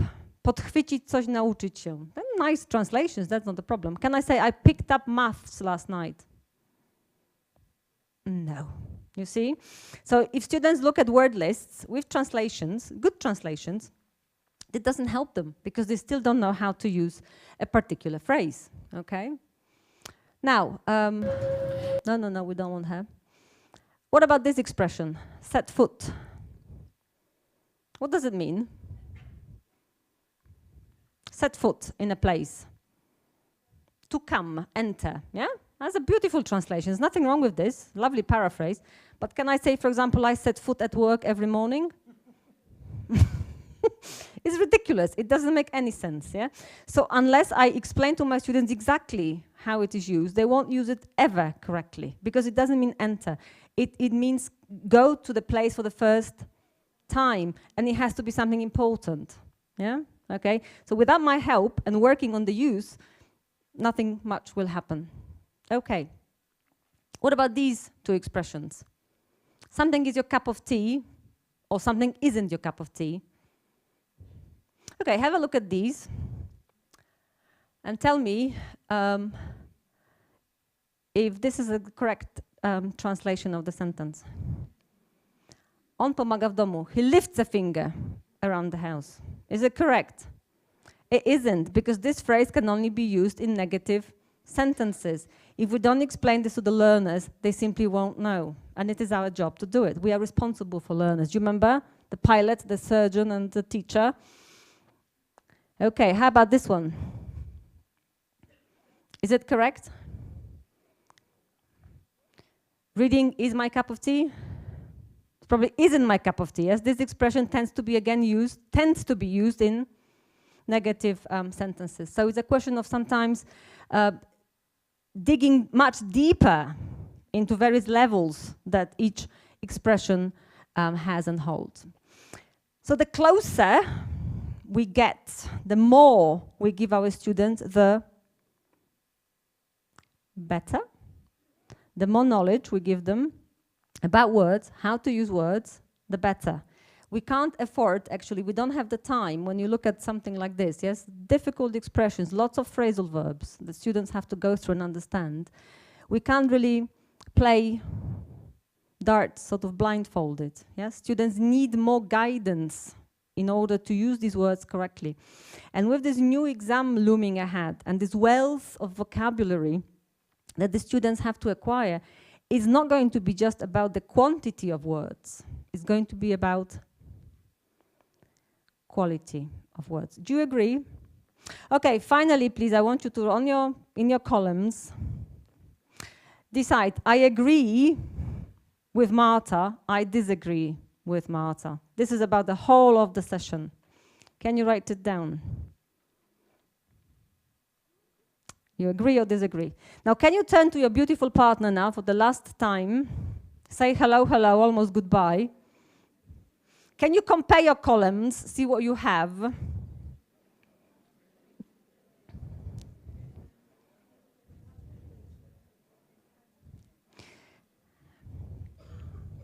Okay, what I want you to do is, if you don't mind, standing up just to show that you value accuracy. So can you stand up if you think accuracy matters? If it matters, you can sit down if you think it's not so important in your teaching, if it matters. Okay, can you just turn back? And does it matter? It does matter, okay. Now I want to finish off with a quote with, I haven't, as you can see, have been through all of it, but that's the way it is. Sometimes with teaching, I can probably run a webinar for this. Yes, this is the message I want you to go with. That what we want to do is to strive for accuracy as a habit. So make it our habit. Devote portions of lessons to accuracy, because it's important. And I hope you have caught the bug, the virus, and you're going to spread it around and make sure that your students are as accurate as possible. Thank you very much, Warsaw, for being nice. Thank you very much. Dziękuję bardzo trenerom Marcie i Grzegorzowi za fantastyczne sesje. My chcielibyśmy poprosić Państwa dosłownie o kilka minut uwagi, ponieważ chcielibyśmy przekazać Państwu informacje na temat materiałów pomocy, które przygotowaliśmy dla Państwa i dla Państwa uczniów.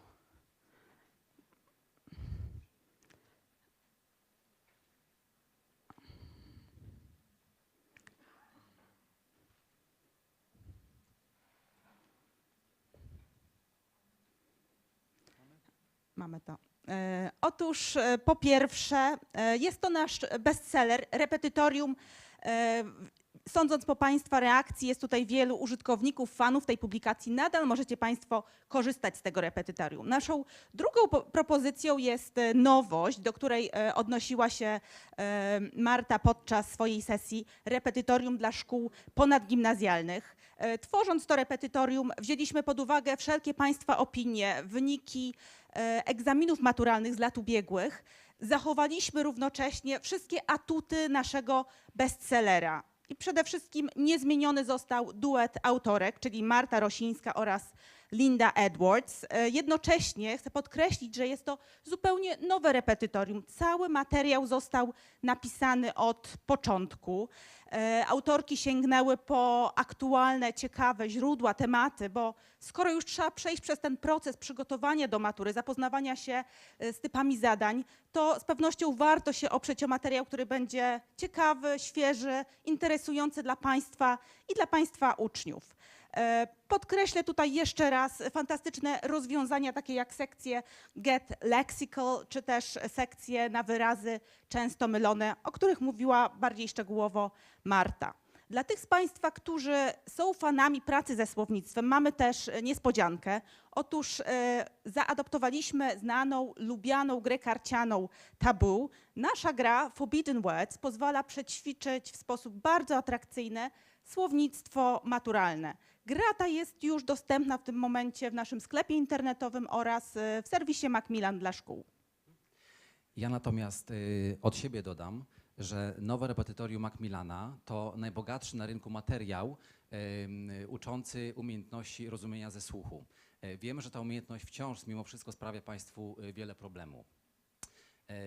Pragnę także zwrócić uwagę na specjalne, bardzo praktyczne sekcje pokazujące gotowy do użycia język, gotowe frazy, gotowe wyrazy, które nie do końca będą już tylko zawarte na końcu repetytorium, gdzie często uczniowie podczas rozwiązywania zadań nie zaglądają, ale będą obecne wszędzie tam, gdzie będą musieli wyprodukować jakąś wypowiedź, a więc będą obecne w sekcjach, które będą kształciły umiejętność mówienia oraz pisania. I na tym właśnie bardzo przydatnym materiale oparta jest cała sekwencja ćwiczeń, począwszy od rozgrzewek językowych poprzez zadania aktywizujące i kończąc na zadania, które będą w swoim docelowym kształcie przypominały zadania egzaminacyjne. Jest to także bardzo dobry moment na to, aby ćwiczyć umiejętność mediacji językowej, która, jak też wspominał dr Śpiewak między innymi, której zakres został mocno poszerzony w najnowszej wersji CEFR, a także silnie zaakcentowany w nowej podstawie programowej. Ale nowe repetytorium to także nowe możliwości rozwijania środków językowych, które wiemy, że mimo wszystko cały czas stanowią dla uczniów największe wyzwanie, a szczególnie na poziomie rozszerzonym. Dlatego też rozpoczęliśmy już publikację znakomitych kart pracy na poziom podstawowy i rozszerzony, których autorką jest znana i ceniona dr Monika Cichmińska, aby wspomóc Państwa uczniów w przygotowaniu właśnie z tego konkretnego elementu języka obcego. Te karty znajdą Państwo w naszym serwisie internetowym, Narodowym Programie Przygotowania do Egzaminu Maturalnego. A oprócz tych kart pojawił się tam także ostatnio pierwszy odcinek naszej nowej serii Matura TV, więc zachęcamy Państwo do zajrzenia, tym bardziej, że jest tam także mnóstwo ciekawych zadań gotowych do wykorzystania na co dzień w klasie. Drodzy Państwo, zapewniamy Państwa, że wybierając nasze repetytorium będą Państwo w stanie przygotować uczniów znakomicie do matury na poziomie podstawowym, na poziomie rozszerzonym. Tym bardziej, że Państwo jak zawsze dostają od nas wsparcie w postaci materiałów nauczycielskich, a więc książkę nauczyciela z nadpisami i odpowiedziami, pełne zestawy niezbędnych do uczenia, do sprawdzania wiedzy, testów, a także oprogramowanie tablicy interaktywnej. Przypominamy również o naszym serwisie staffroom.pl, gdzie pobrać można wszystkie niezbędne materiały do uczenia w formie elektronicznej lub nabyć je z dużymi rabatami na stronie Macmillan dla szkół. Dobrnęliśmy do końca dzisiejszej konferencji. Bardzo Państwu dziękujemy tutaj za przyjście do Warszawy. Dziękujemy także tym z Państwa, którzy oglądali nas online. Mamy nadzieję, że będziemy się widzieli wkrótce. I jeszcze ostatnia, bardzo ważna informacja. Nowe repetytorium będzie można już fizycznie zobaczyć na początku czerwca. Także bardzo prosimy kontaktować się z nami, z reprezentantami, abyśmy mogli do Państwa przyjechać, pokazać je i z Państwem porozmawiać. Jeszcze raz serdecznie dziękujemy i Dziękujemy miłego bardzo. weekendu.